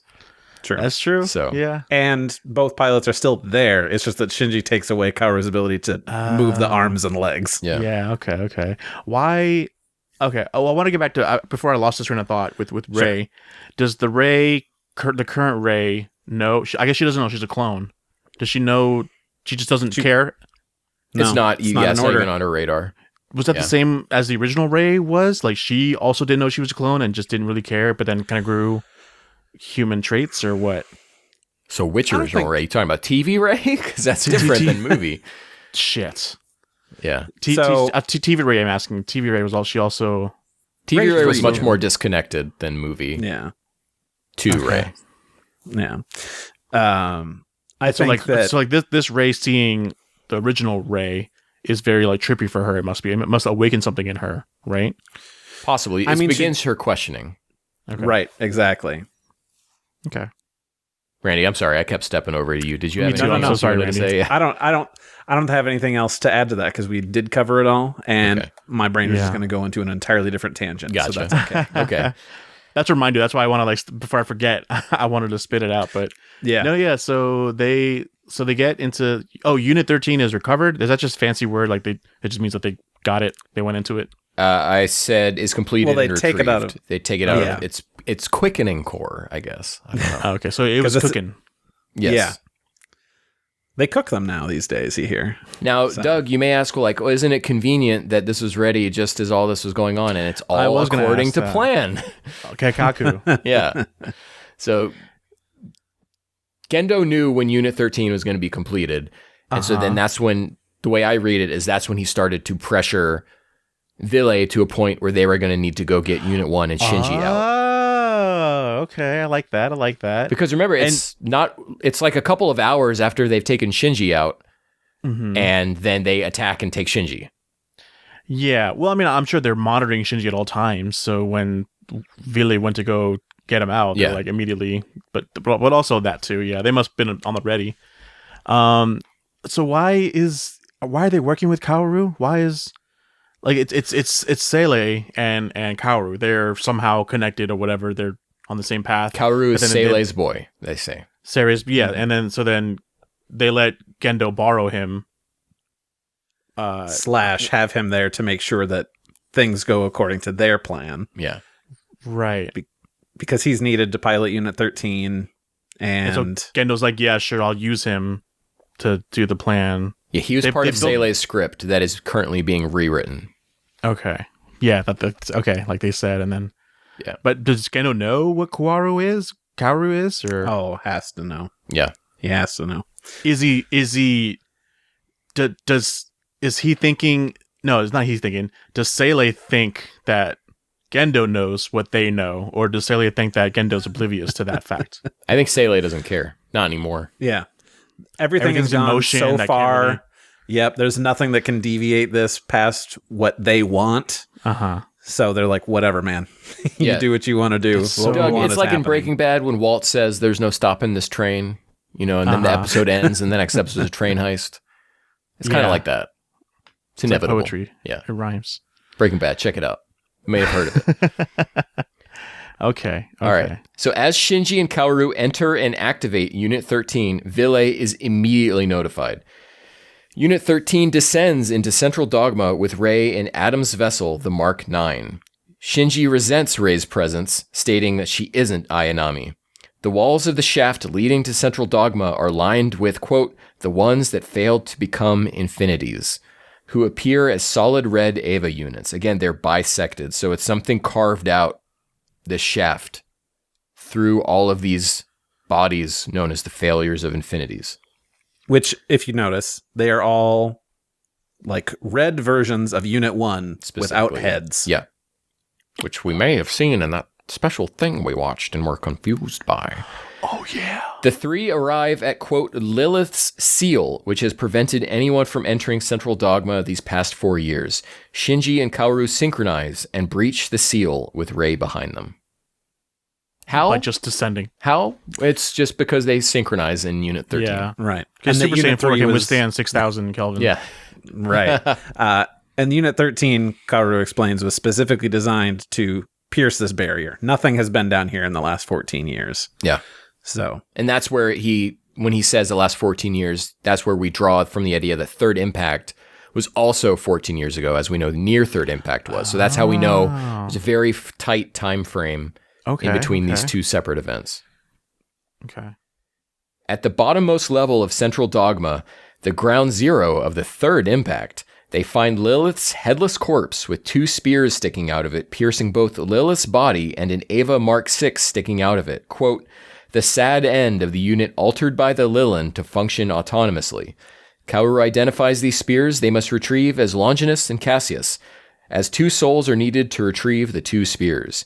As Rei is a facsimile made by the Lilin, whose seat of her soul isn't in the same place, she couldn't be used for this process. That's all. That's why they needed. That's just saying what Kaoru says, Doug. I don't know. Yeah, okay. You need, which is the you were answer ready for me to ask that question. Which is why Shinji asked, like, well, why couldn't it just be you and Rei getting these spears? It's like, because you need 2 souls, and she doesn't got one. Damn. Because Rei's soul is out doing whatever it's doing right now. It was never in this new Rei. I'm sure when I first watched this movie long ago, I took Shinji's like distaste towards Rei as like, no, why is it third wheel here? I want to just be boyfriends with you and hang and do these things, just us two. But it's because he's mad. The panic attack he just had about his mother and her being a clone. Like I can see why he was very like, why is that thing here? So worth noting here, Kaoru talks about how Mark 6 had a dummy system in it, which was introduced in the last movie. Remember, it said Golgotha base on it or whatever. Mm-hmm. So just that Mark 6 had one. Came later because Kaoru was piloting it at the end of 2.0. He descends from the moon, stops Unit 1, and then it was outfitted with a dummy plug system to do whatever happened here at the epicenter of Third Impact. Now, Doug, you might be thinking, what was Mark 6 doing at Central Dogma? And this is where I will remind you, we see Mark 6, then called Unit 6, in the next episode preview from the end of the last movie, descending into Central Dogma. Oh, so we get like stuff out of the next episode preview that doesn't exist anywhere else besides there? Yep. So we saw that happen in the next episode preview. So Confirming it's not a wash. still happens. No, yeah. Nope. It all still happened.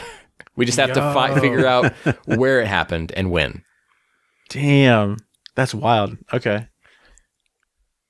All So right. Yeah. it's safe to say that the two spears, Longinus and Cassius. like, on Lilith, that's stuff that we don't see. That's like them stopping third impact. Yes. Not near third, because we saw that with Kaoru, Right, but that was actually them stopping third impact, and we don't see that in anywhere before. Right. I think we see, I don't remember if we see it in the next movie, but the next movie something goes going more on. into it. Yeah. If they didn't stop third impact, would that have just been final impact? Yes. Yeah.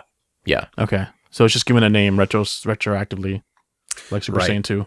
Each one is supposed to be the final one. Well, there would have been no one else around to That give it a makes name. so much sense, Randy.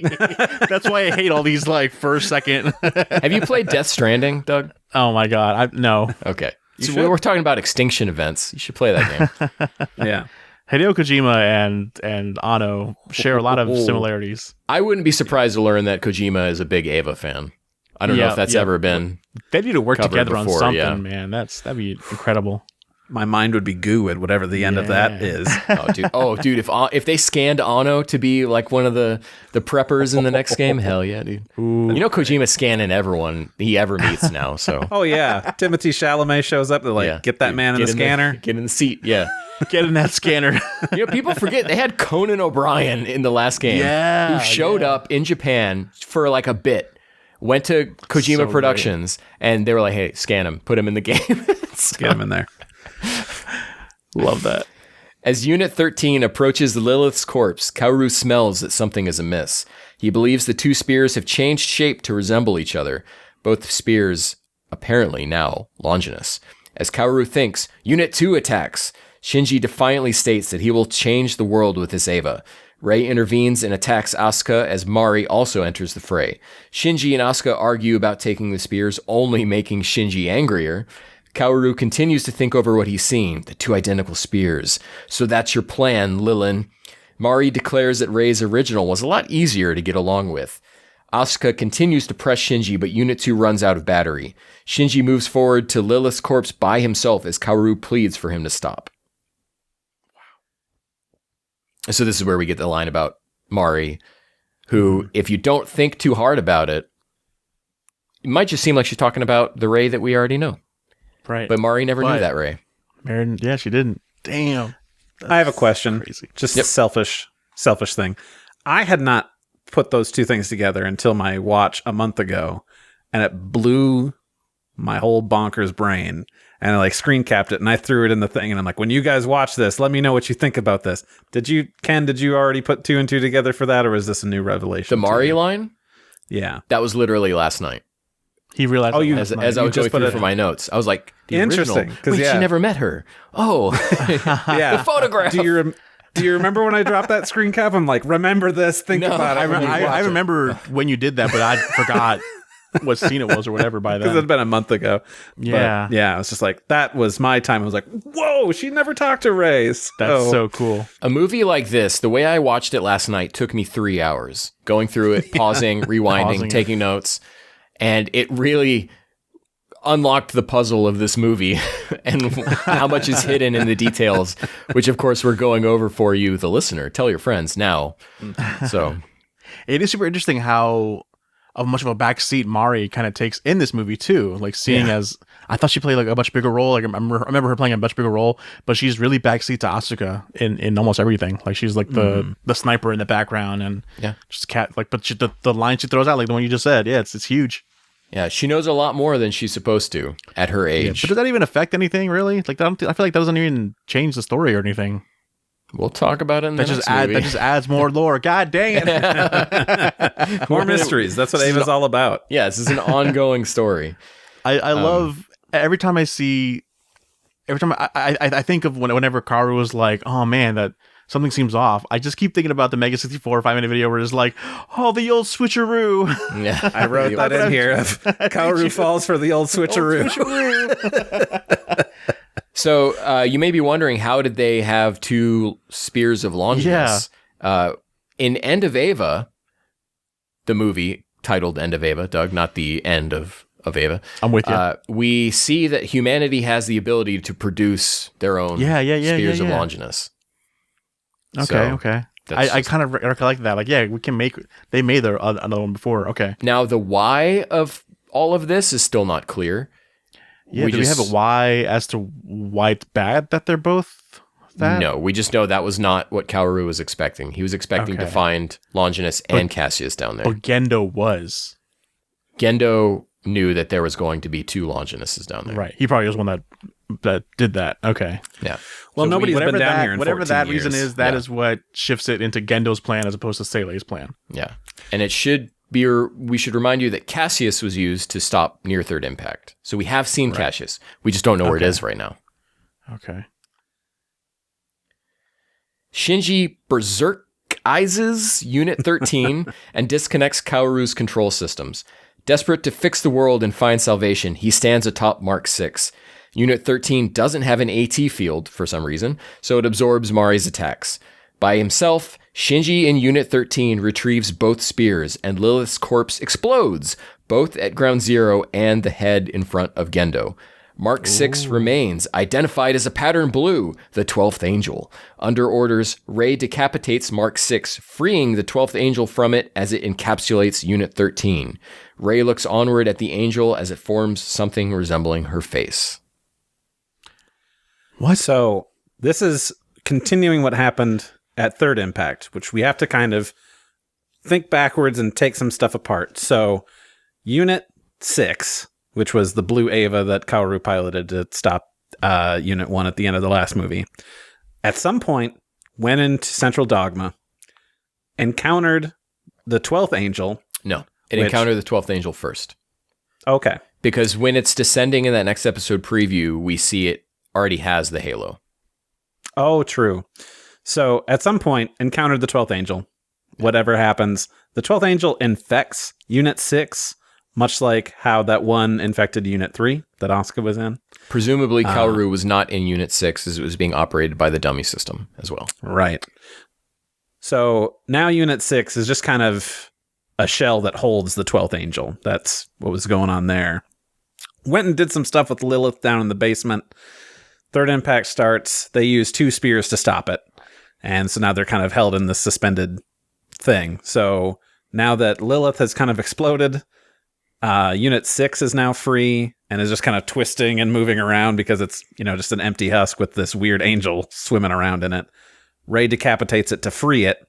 And so now Angel number 12 goes to Unit 13 and some weird transformation happens where now it starts to look like Rey and then a big baby and then eventually it turns into a small little core that gets eaten. Yeah. But I don't remember any of this. I need to watch. It all happens very fast. Yeah. Yeah. Yeah. This is like I was pausing every 3 seconds. God dang. Shinji loses control of Unit 13 as Kaoru remarks that he, the first angel, has fallen to become the 13th angel. Why does that matter? So the beginning and the end are one and the same. Mari recognizes... Oh, hold on, let me get through this and then we'll jump into that. Fine. Mari recognizes that there is a pattern blue in the DSS choker and that there shouldn't be a 13th angel. Gendo confronts Seilei to revise the pact set in the Dead Sea Scrolls. Gendo and Fuyutsuki shut down the instrumentalized, remaining members of Seilei, which had previously been immortalized as the physical Seilei pillars. So your question, the 13th angel thing. So there's only supposed to be 12. Whatever. That's just according to the Dead Sea Scrolls. Yes. Yes. Okay. And that they knew of from the Apocrypha. Seilei and Gendo knew that whatever, they've got the manual, they've got the Dead Sea Scrolls. Okay, so here's what's going to happen. These impacts are going to happen. We're going to resume Third Impact for Fourth Impact, and that's going to be triggered by the 13th angel showing up. So it's not actually like somebody came in and was like, sorry, Kaoru, you're getting demoted to the 13. Because he already was an angel. He's a reincarnation of the first. But because he's the angel that's there, turns out he's the 13th and was the 13th all along. Because it's just the prophecy. He's just part of the prophecy that's going to be happening. Is that a big deal or no? I mean, it's not a big deal such that Kaoru thought, like, okay, we're going to fix the world. But then it turns out, secretly I was the trigger all along. I should have thought about it. Oops. So sorry, I'm 13. He was the trigger. One way to think about this, Doug, is that Adam/Adams is the first angel, but Adam/Adams ? In Kaoru's body is the 13th. It is essentially a new, differently aware entity. What? Adam as Adam, first angel. Adam as Kaoru, 13th angel. Okay. So it's same guy, but two different forms gives him two different numbers in the listing. So what was it like in the TV series then? There was a the different number of 17th angels. angel. Yeah, there was a different number of them. But it was the same thing where he was the first and technically last angel. Okay. With humans, the Lilin really being the final But why angel. does he feel so surprised and so... Oh, because he didn't realize he was the trigger for it? What do you mean by that? He's The old not privy switcheroo. to everything that Zele and Gendo knows somehow, despite being a fourth dimensional being. Yeah. They pulled the old switcheroo on him. So he's like, oh, no. I didn't know this would happen. Why does the spears being not what he thought make him... So remember, he's looping. Whether he's looping back to the TV show or to whatever first iteration of the rebuilds, it doesn't matter. But his consciousness has been looping through multiple existences. Right. And so this is seemingly the first time he's encountered this particular set of events. So he doesn't know what to expect yet. He can only be so aware. He can't see the future as far as he hasn't seen a series of events unfold. So that's what it is. Like, this is new. Yeah. I'm the 13th angel. Why does he say that? Why does he say that I'm the third? Like, that's confusing. He's an angel. He always knows he's an angel, right? Why does it matter what number he is or that? They haven't gotten this far before. We don't know the exact why. We can only glean at what he is always happening. thought he was the first. Yeah. Because he is sort of a reincarnation of the first angel. So he's like, okay, I'm just one again. You know, we talked about before, there are 4 first angels. Right. Yeah. One of them died, which is why later on we'll talk about the surviving Adams, because obviously that means some didn't really make it. So he's like, all right, cool. I'm the reincarnation of the first angel. That makes me number 1, right? And that's what he thinks this whole time. No, he was actually 13. So he thought, let me take a look at this manual. Whenever it says first angel, that's me. Okay, cool. 13. I don't know her. That's fine. Because he turns out he was 13. That's why. Yeah. Okay. Okay. Yeah. Because I'm like, why do numbers matter to him? It's like, okay, because he's looking at the manual, was reading it. Okay, I'm number 1, so I'm checked. I'm done. Blah, blah, blah, blah. And then when Billy Bob, when it's his turn to die, I'm Billy Bob. Okay. Oh no. Yeah. Switcheroo. That makes more sense. Yeah. It's because the fucking way that the series names things is so fucking stupid. Because it's like 13. Okay, it matters that I'm this next one sequentially. No, it just matters that I'm this guy. If they instead of calling the 13th, they called it Billy Bob. Oh, I'm Billy Bob. I would understand it much more. So we are. You know what I mean? We're left to assume that Sele has been instrumentalized during Third Impact into these pillars that surround Gendo. So, like, Third Impact did stuff, and then they took advantage and became limited infinities, yeah. Limited infinities, okay. Mm-hmm. But they still believe that they are on the path to what they were hoping to achieve will ultimately be achieved, whether they're a part of it or not. Because they're getting shut down and killed. That's interesting. Why are they in shutdown? Just like, all right. Because they're religious nut jobs, and their ultimate goal is not necessarily for themselves, but for all of humanity. Right. But to be checked out at this point. They're just kind of hanging around to make sure that everything is going along. So they're just like, all right, we'll stick around for 14 years, be like, hey, is everything going? And then Lilith explodes. 13th angel awakens. So like, okay, we are taking a look at our checklist of things that need to happen. That's the last one. Okay. It doesn't matter. Yeah. We won. And it's at that point when I don't know the reason why they're Fuyutsuki and Gendo are like, all right, shut him off. we'll just have them die or whatever because We they're have the off switch for them. yeah, exactly. They're kept here. We can just click and they're dead one at a time. There is a line that number one, which I don't think there's ever given a name in the movies, but in the TV series, his name is Keel Lorenz, says that the purpose of all this is the purification of human souls, not the collective fuse everybody into one sort of thing.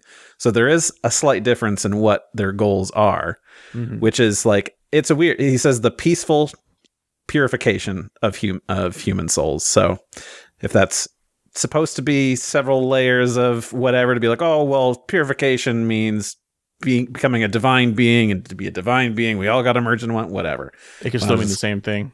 It could, but if we take things at face value, they're just like, we just want everybody to be pure now. That's all we wanted. Yeah. Ode to Joy, which of course It's back. is Kaoru's, in many ways, Kaoru's theme. I saw something last night when I was looking about this, that if you look at the lyrics to Ode to Joy, it's actually about humans connecting with each other. Or something like that. I didn't look too deeply, so don't take me at my word on that one. But, Okay. wouldn't that be If you cool? play if you play it reverse and backwards, it's Carly Rae Jepsen's "Call Me Maybe." Yeah, it Right. actually well, is. Yeah. also you have in the Fun fact. background Pink Floyd, "Dark Side of the Moon" going as well, and everything. Right. And then if When you the black play one appears. if you play the Zack Snyder cut of the Wizard of Oh, Oz, dude, yeah, Yeah. yeah. The 4x3 version. so Yeah. dun, dun, dun, dun, stars is movies only. You guys remember that that commercial? Wow, deep cut. Unit 13 absorbs the 12th angel to go beyond the pseudo-DMS phase, which whatever that means, and Mari identifies it as a straggler atom. Unit 13 and Mark 9 ascend into the sky, and fourth impact begins at an accelerated pace. The entire rest of the geofront rises into the sky, which is, I guess, really this movie's version of the Black Moon. Rises into the sky towards Unit 13 as the failures of infinity float in the sky.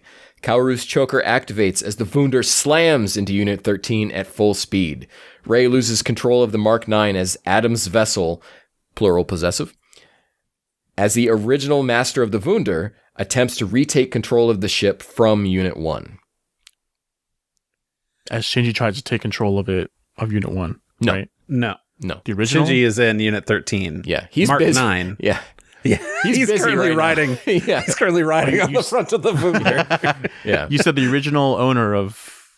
What did you say at the end? The original power core of Wunder Uh-huh. was Mark 9, Or the original master. the master. Yeah, Which Right. one's Mark 9? Rey's That's the robot, Yeah. the one with the jetpack. The Adam vessel? Yes. Yeah.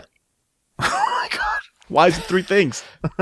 Jesus. Got to be three things. Because the Father, the Son, and the Holy Spirit, Doug. I It's, I gotta gotta give be up three. on all that. Fuck that. Wait, did we skip when Asuka turned into like a beast? It's next. Like a next. four-legged? Oh, it's not even happened There's, yet? Oh, yeah, shit. there's stuff to talk about with that too. Let's dive right into it. Asuka activates beast mode against Adam's vessel as Rey ejects so that Asuka can hit the vessel's core. Remember, Rey's like, what should I do? And Asuka's like, well, what do you want to do? And Rey's like, well, I guess I'm getting yeeted out of here. Asuka ejects and detonates Unit 2 to destroy Adam's vessel and save the Wunder. Inside Unit 13, Kaoru explains that this all happened because he turned into the 13th angel and fourth impact's trigger.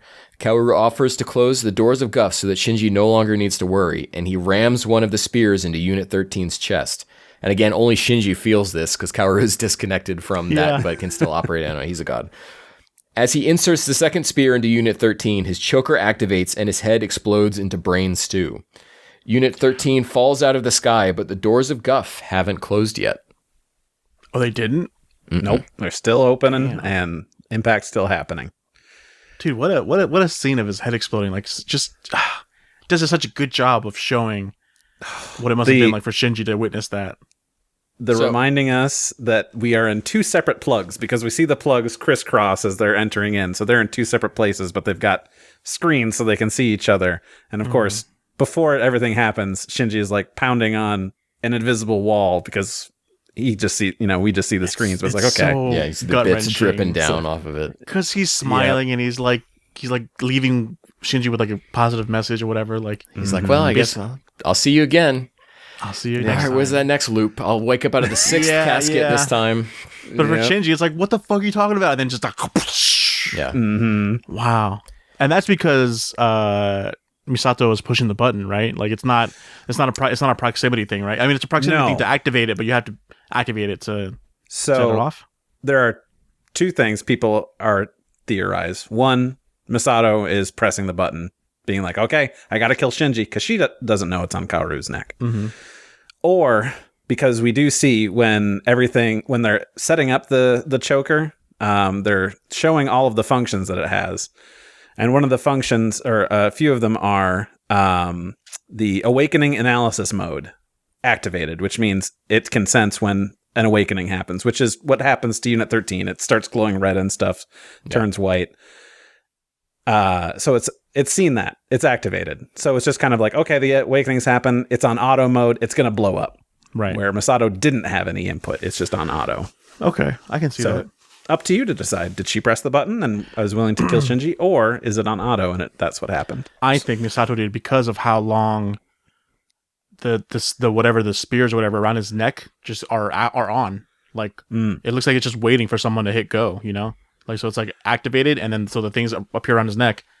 It's there for a good minute, right? Or it's not an immediate process. Like maybe there's a time limit so they can get away from it before it happens. They don't want to get their clothes dirty. His angel powers, prevented because he's able to operate Unit 13 despite not being in control anymore. So you know what? He probably could have survived that if he wanted to, being a god or whatever. But he's like, I'm done with this one. I did all I could, so let's reset. Well, he has a mortal body. He can be killed by stuff, but so I think what's interesting here is we see Asuka eject Unit 2, much in the way that Mari did it with what unit was that? 5 at that time in the last movie, and they're both when they eject these Evas, they say sorry to the Eva, but otherwise they're pretty laissez-faire about it. Where in the TV series, it would have been their moms that they're killing by doing that. Yeah. So the theory is that the only Eva in the rebuilds with a human soul in it is Unit 1. No shot. Are you kidding me? So there are no soul catching nets. We're changing that too. I guess you're right. We never talk about that in these rebuilds. Yeah, Asuka killing her mom would have been a huge deal. Yeah. Same thing for in 2.0, Mari pilots Unit 2. If Unit 2 had her mom's soul in it, like Asuka's mom's soul, wouldn't be able to work for her. That's true. Oh, wow. That changes. Yeah, we're changing rules. Sucks. I thought you didn't like the soul catching net. I love the soul catching net now. Now that I see it. Now that I don't have it, I want it back. Also of note here is that the doors of Guff didn't just go away because the Eva was speared. So we can glean from that possibly a similar type thing happened during near third impact. And that the doors of Guff, though we see everything kind of shut when Kaoru stabs Unit 1. Yeah. It could have been that something at that moment was still left open, because here in the next bit, when Kaoru's ejected, and we'll get into this reading in a second, but it's the final one, so I want to talk about it here. When Kaoru's ejected, that's what causes the doors of Guff to close, but Shinji was never ejected out of Unit 1. So the doors of Guff could have still stayed open in some point, which allowed third impact to happen right after. Do want to correct you. Kaoru doesn't get ejected out of Unit 13. Shinji does. Oh. Well. Yeah, you said it the other way. Well, I always read that as Kaoru getting ejected, but I guess you're right. That does make sense. But yeah, Shinji never got ejected out of Unit 1 when the spear went I believed you. It's still the same. So it's when ejecting the source of the trigger is what allows them to close the doors of Guff. Or at least both pilots are now gone because Kaoru's dead, but there was still Shinji in there, and now that Shinji's out of there, there's nothing operating Unit 13. But Shinji didn't get ejected out of near third impact, so how? Correct. Right. They threw him into space, but the doors of Guff were still, it's maybe not open, but the door had been unlocked. Okay. That's a good way to put it. And so that's why third impact was able to happen so quickly after that, because Shinji was the key to unlock the door. And 4 is stopped because it's locked now because we got them out of there and spears are all in place. Yeah. All right. So Unit 8 ejects Kaoru's plug from Unit 13, shutting it down and closing the doors. Oh, sorry. I guess it was Shinji's plug. Yes. Shutting it down and closing the doors of Guff. The Geofront slams back down into the Earth sideways. Gendo still believes that this is all acceptable and according to his Keikaku. Fourth impact, translator note, Keikaku means plan. Fourth impact, however, and for the time being, has been averted. Wunder leaves the scene, and Asuka retrieves Shinji from his entry plug, grabbing his hand and walking off into the distance with Rei, who Asuka identifies as one of the original Ayanami batch. Behind them, to reach an area of lower L containment field density to be rescued by who Asuka refers to as the Lilin. End credits. Are you okay? Whoa. Are you okay? You need to ask that after watching the movie. So much in that. So Asuka, remember when we watched Minus 120 Min, Mari and Asuka were referring to humanity as the Lilin. Remember, they were othering themselves, as Randy so eloquently put it. Right. Oh, yeah. And Asuka is also doing that here. Right. Just because of the Ava curse, or is there more to it? It's addressed in the next one. But Okay. Yeah. Yeah. But Okay. if you want to just read from this movie, so the Curse of Ava has changed them. Yeah. Right. So She's now outside of the Lilin. and they can survive in whatever this L density barrier is. So Otherwise, regular Lilin can't. Is it saying, okay, did you said the Geofront then fell back down? Is that what you said? The Geofront, I don't know if the Geofront's still up there, but the Black Moon, Black Moon has fallen. which is now no longer shaped like a moon. Since episode 1. What the hell is a black moon? It's what Lilith came to... Am I thinking to literally like a black moon? In the No. TV series, it is what Lilith came to Earth in. And it's So it's where... not a moon like humongous. It's like, In the TV not series, huge. it was. But it was... It's not humongous. It's not like the size of a regular moon. They actually give the number of kilometers that it is. But the Geofront, Doug, where Nerv headquarters Geofront is the pyramid. Yes. Geofront is... In this movie, It's so yes. strange. Yeah. But it's all inside that black moon. So... Did we ever see the black moon? In this, in the TV series? We see it in End And of here, Ava. yes. Is it black? Yes. Yes. It's what Okay, Rey you has remember- it in her hands in End of Ava. But we don't pulling see it up it from the when earth. we're on Yeah. the ground. Is that the first time we see it? From the outside, yeah. Yeah. Because Because I just see the pyramid. Whenever I see locations, it's like All right. of that. there's an illustration, but I'm going to try to explain it to you. So we've Okay. got a black moon, right? And it's filled with dirt. It's filled with dirt. It's just that, except for the top layer, they've excavated that, and that's where Nerve headquarters is. And it's all still in that moon. Because they even bring it up in the TV series. They're like, actually, this thing is huge, and we've only excavated so much of it. And then we put our headquarters here. So it's all inside that moon. And then End of Evangelion, Rey is a giant angel thing, lifts the black moon out of the ground. And that's where, because that's where Can she's you show from. me that illustration? Do you have that on hand? Yeah, it's in the wiki, I know. While we absolutely. talk, So- I just want to get a visual. Ostensibly, this thing that we see in this movie is the same thing. They've just kind of given it a more alien design Okay. to look less like a literal black moon as it was in the original series. It's actually shaped. No one's inside the geofront. Like if it falls that high, aren't people dead from that falling that height? Nobody else is in there anymore. No, Okay. it's just Yeah. Gendo and Fuyutsuki, but I don't think they're in there. I think they they're run this whole somewhere thing else. with just them two. That's so weird. It's all automated at this point. But the black moon here is no longer round shaped. It's this weird thing that looks like the Holy Grail. Like it's grail shaped, which is kind of very cool looking. like a cup. Yeah. Yeah. Okay. If I showed you the screen cap, you'd be like, "Oh," because I never saw it as that. I'm like, "It's this weird corkscrew thing. What the hell is that?" And then the wiki is like, "Yeah, it's shaped like a Holy Grail." I'm like, "Oh, now I see it." So Was this the significance of it falling down back to Earth or whatever? Everything starts floating. Well, when Randy- Because impacts before this happen. entire movie, it's been floating in the sky. while Randy is looking for this, we'll just kind of quickly touch on the next episode preview, Sure. which is kind of, I didn't really write a whole bunch of this, but it's just a mocapped Ava Unit 8+2 running across the Red Lands, as they call it, fighting a bunch of Avas. And we don't ever actually see that happen, I don't think, in the next one. No. And the rest of the description is like, well, I guess, yeah, some of the stuff happens, but it's super vague stuff. It's like opening up a fortune cookie and saying, you're going to meet a new person tomorrow. And it's like, well, of course I am. There's billions of people on this planet. Yeah. And then it says Shin Evangelion Gekijoban. And then like a weird musical symbol, which I think means break. Or no, that was two. Repeat, right. Yeah. Mm-hmm. So for you musicians out there who were analyzing the piano scene of this, that is what we're talking about. I believe it's called a refrain, but it means to repeat. Doug, are you investigating? You looking at that? I'm staring at this image until it makes sense. You gonna get a tattoo of it now? So that that bottom left. Look in the mirror. All right, every morning. Okay. I'm just going to explain it. That bottom left illustration, Doug, you see that big circle? Yeah. That's the egg. Black moon. Yep, and you can see on top of it, they've got Tokyo 3.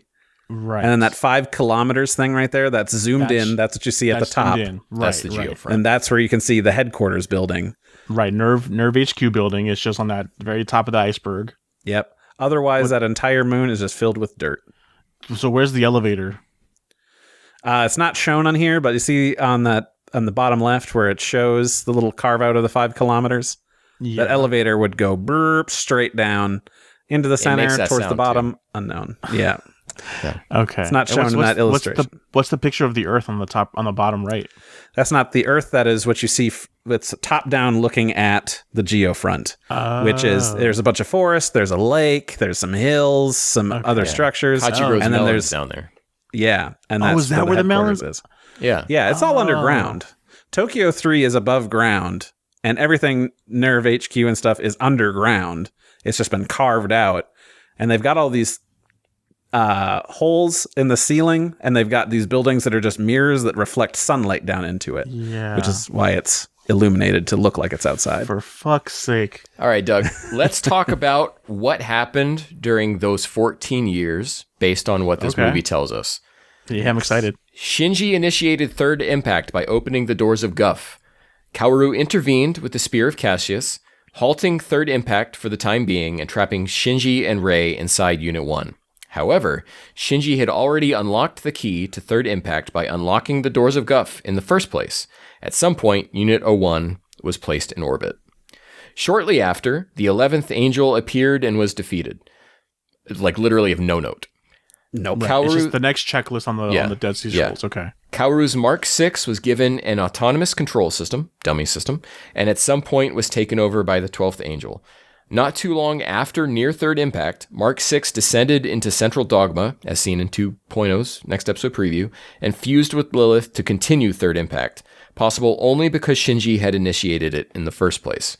Okay. An overwhelming amount of humanity was turned into, quote, failures of infinity, possibly because Third Impact was ended before human instrumentality could complete. Third Impact was... So to clarify, just to let it sink in. Ava 1s, the red Ava 1s? Yes, the big red Ava 1s with no heads are people. They're humans. Oh my God. When Third Impact and Near Third Impact happened, rather than just like their souls going off into whatever, they're morphed into these giant red zombies. Yeah. And I guess those are people. I guess we can go ahead and talk about it because we saw it in minus 48H. They were all walking towards something. Oh, shit. So, where was I here? Third Impact was canceled by piercing the fused Mark 6/Lilith with 2 spears. Now, it is implied that it was Longinus and Cassius used here. That's what Kaoru assumes, but we're not 100% sure if Cassius was ever used in this process or not. He does bring up they've morphed into the same shape.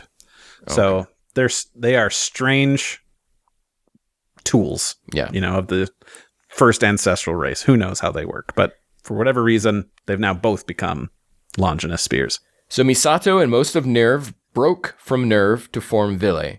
Gendo, Fuyutsuki, and Kaoru carry on with Nerve under Seele. Tentative name Rei Ayanami is given life. Possibly due to continued pressure from Nerve, Ville understands that it needs to retrieve Unit 1 and use it as a power source, leading to Operation US. And that takes us into this movie. You helped me. Yeah. I mean, talking this out really helped me understand all that. And that's all information given to you in this movie. Bullshit. but it's just It's just given to very you dense. out of order Yeah. and sporadically. Yeah. That was really when I was sitting down, pausing it, rewinding, pausing, rewinding, writing everything out, that I was like, oh, it gives you a clear timetable of what, not exactly how much time passed, but exactly what happened and in what order. Gotcha. Wow. Now, It's a there's wild lot- movie. There's a lot more to it that we haven't gotten to next. Why was Kaoru dressed like Gendo? You know? What? When? What? In the 2.0 preview for like what happens after Near Third Impact, Yeah. Kaoru is shown as dressed as the Nerve commander. So like Oh. Gendo lost his job, something happened, and now Gotcha. Kaoru is in charge. So what happened there? We'll have to see. Ken, would it be bad if I wanted to ask this question? Doug, at the start of this, you were not all into this movie. I was going to ask the same freaking thing. Randy. All right. What are your I gotta thoughts go. I gotta now? go, guys. My time is up. I'll see you guys next week. No. I gotta know. Has your opinion of this movie changed? No, I'll have to watch it again, which I kind of want to now after we're done here. Now understanding how everything goes and why the technobabble is what it is. Yeah. I think I may be able to enjoy it more. That's a good. lot more. I'm Yeah, so glad you joined this podcast, Doug. Me too, man. Yeah. Honestly, like I really want to. I so desperately want to like these movies, and talking with you guys has made me appreciate it more. Yeah, otherwise it'd be Understand it me and more. Randy going, oh yeah, this means this means it. Ah, yes, Yeah, it does. yeah.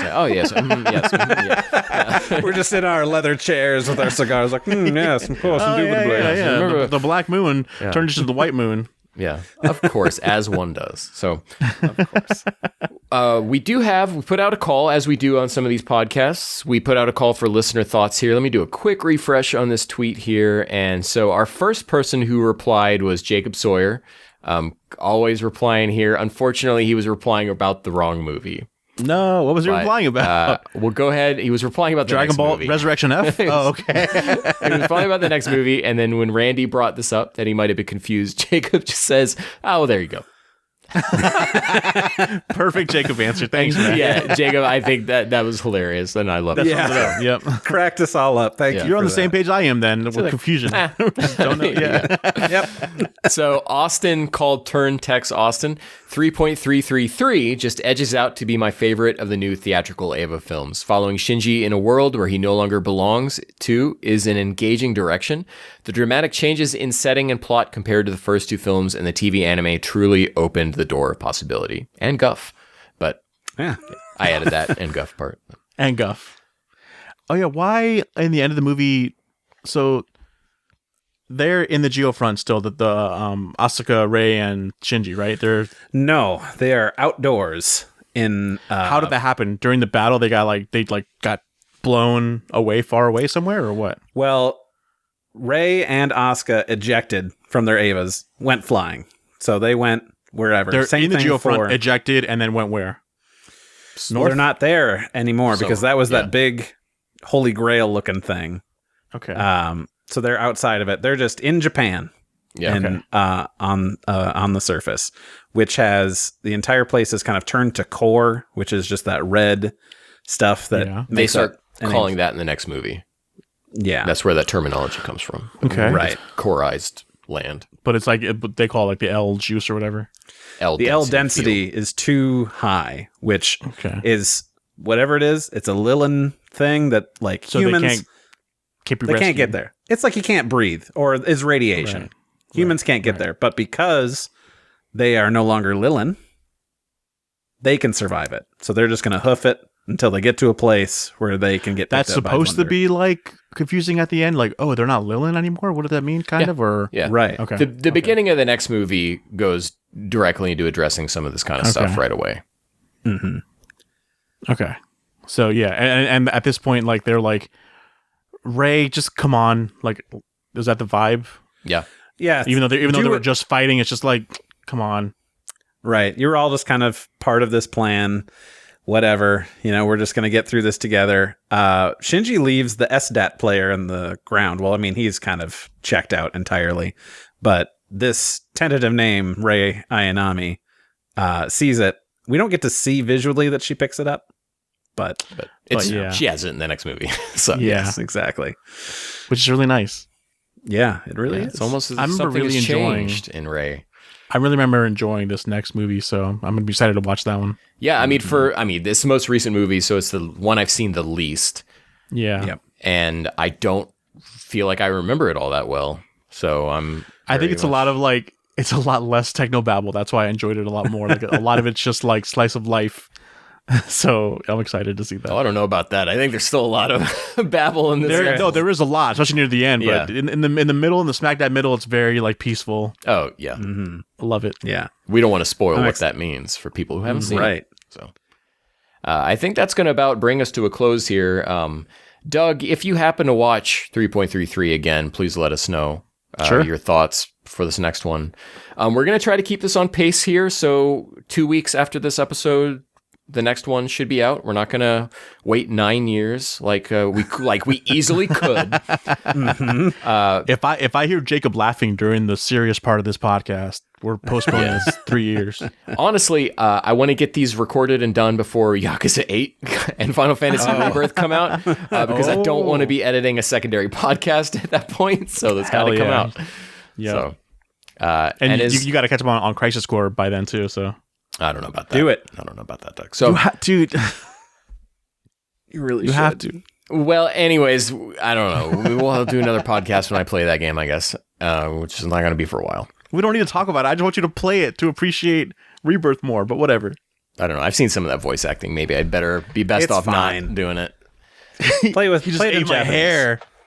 So I don't remember if we do this at the end of ours, but you can find me at Detective X. Doug, where can people find you online? You can find me at your Baz Doug. And Randy. You can find me at Saber_Breaker. Okay, so remember, this is a bonus podcast that we do here on this channel or on this station if you're listening on the radio. Our main product is, of course, for Dragon Ball related stuff. Surely you've heard of it before.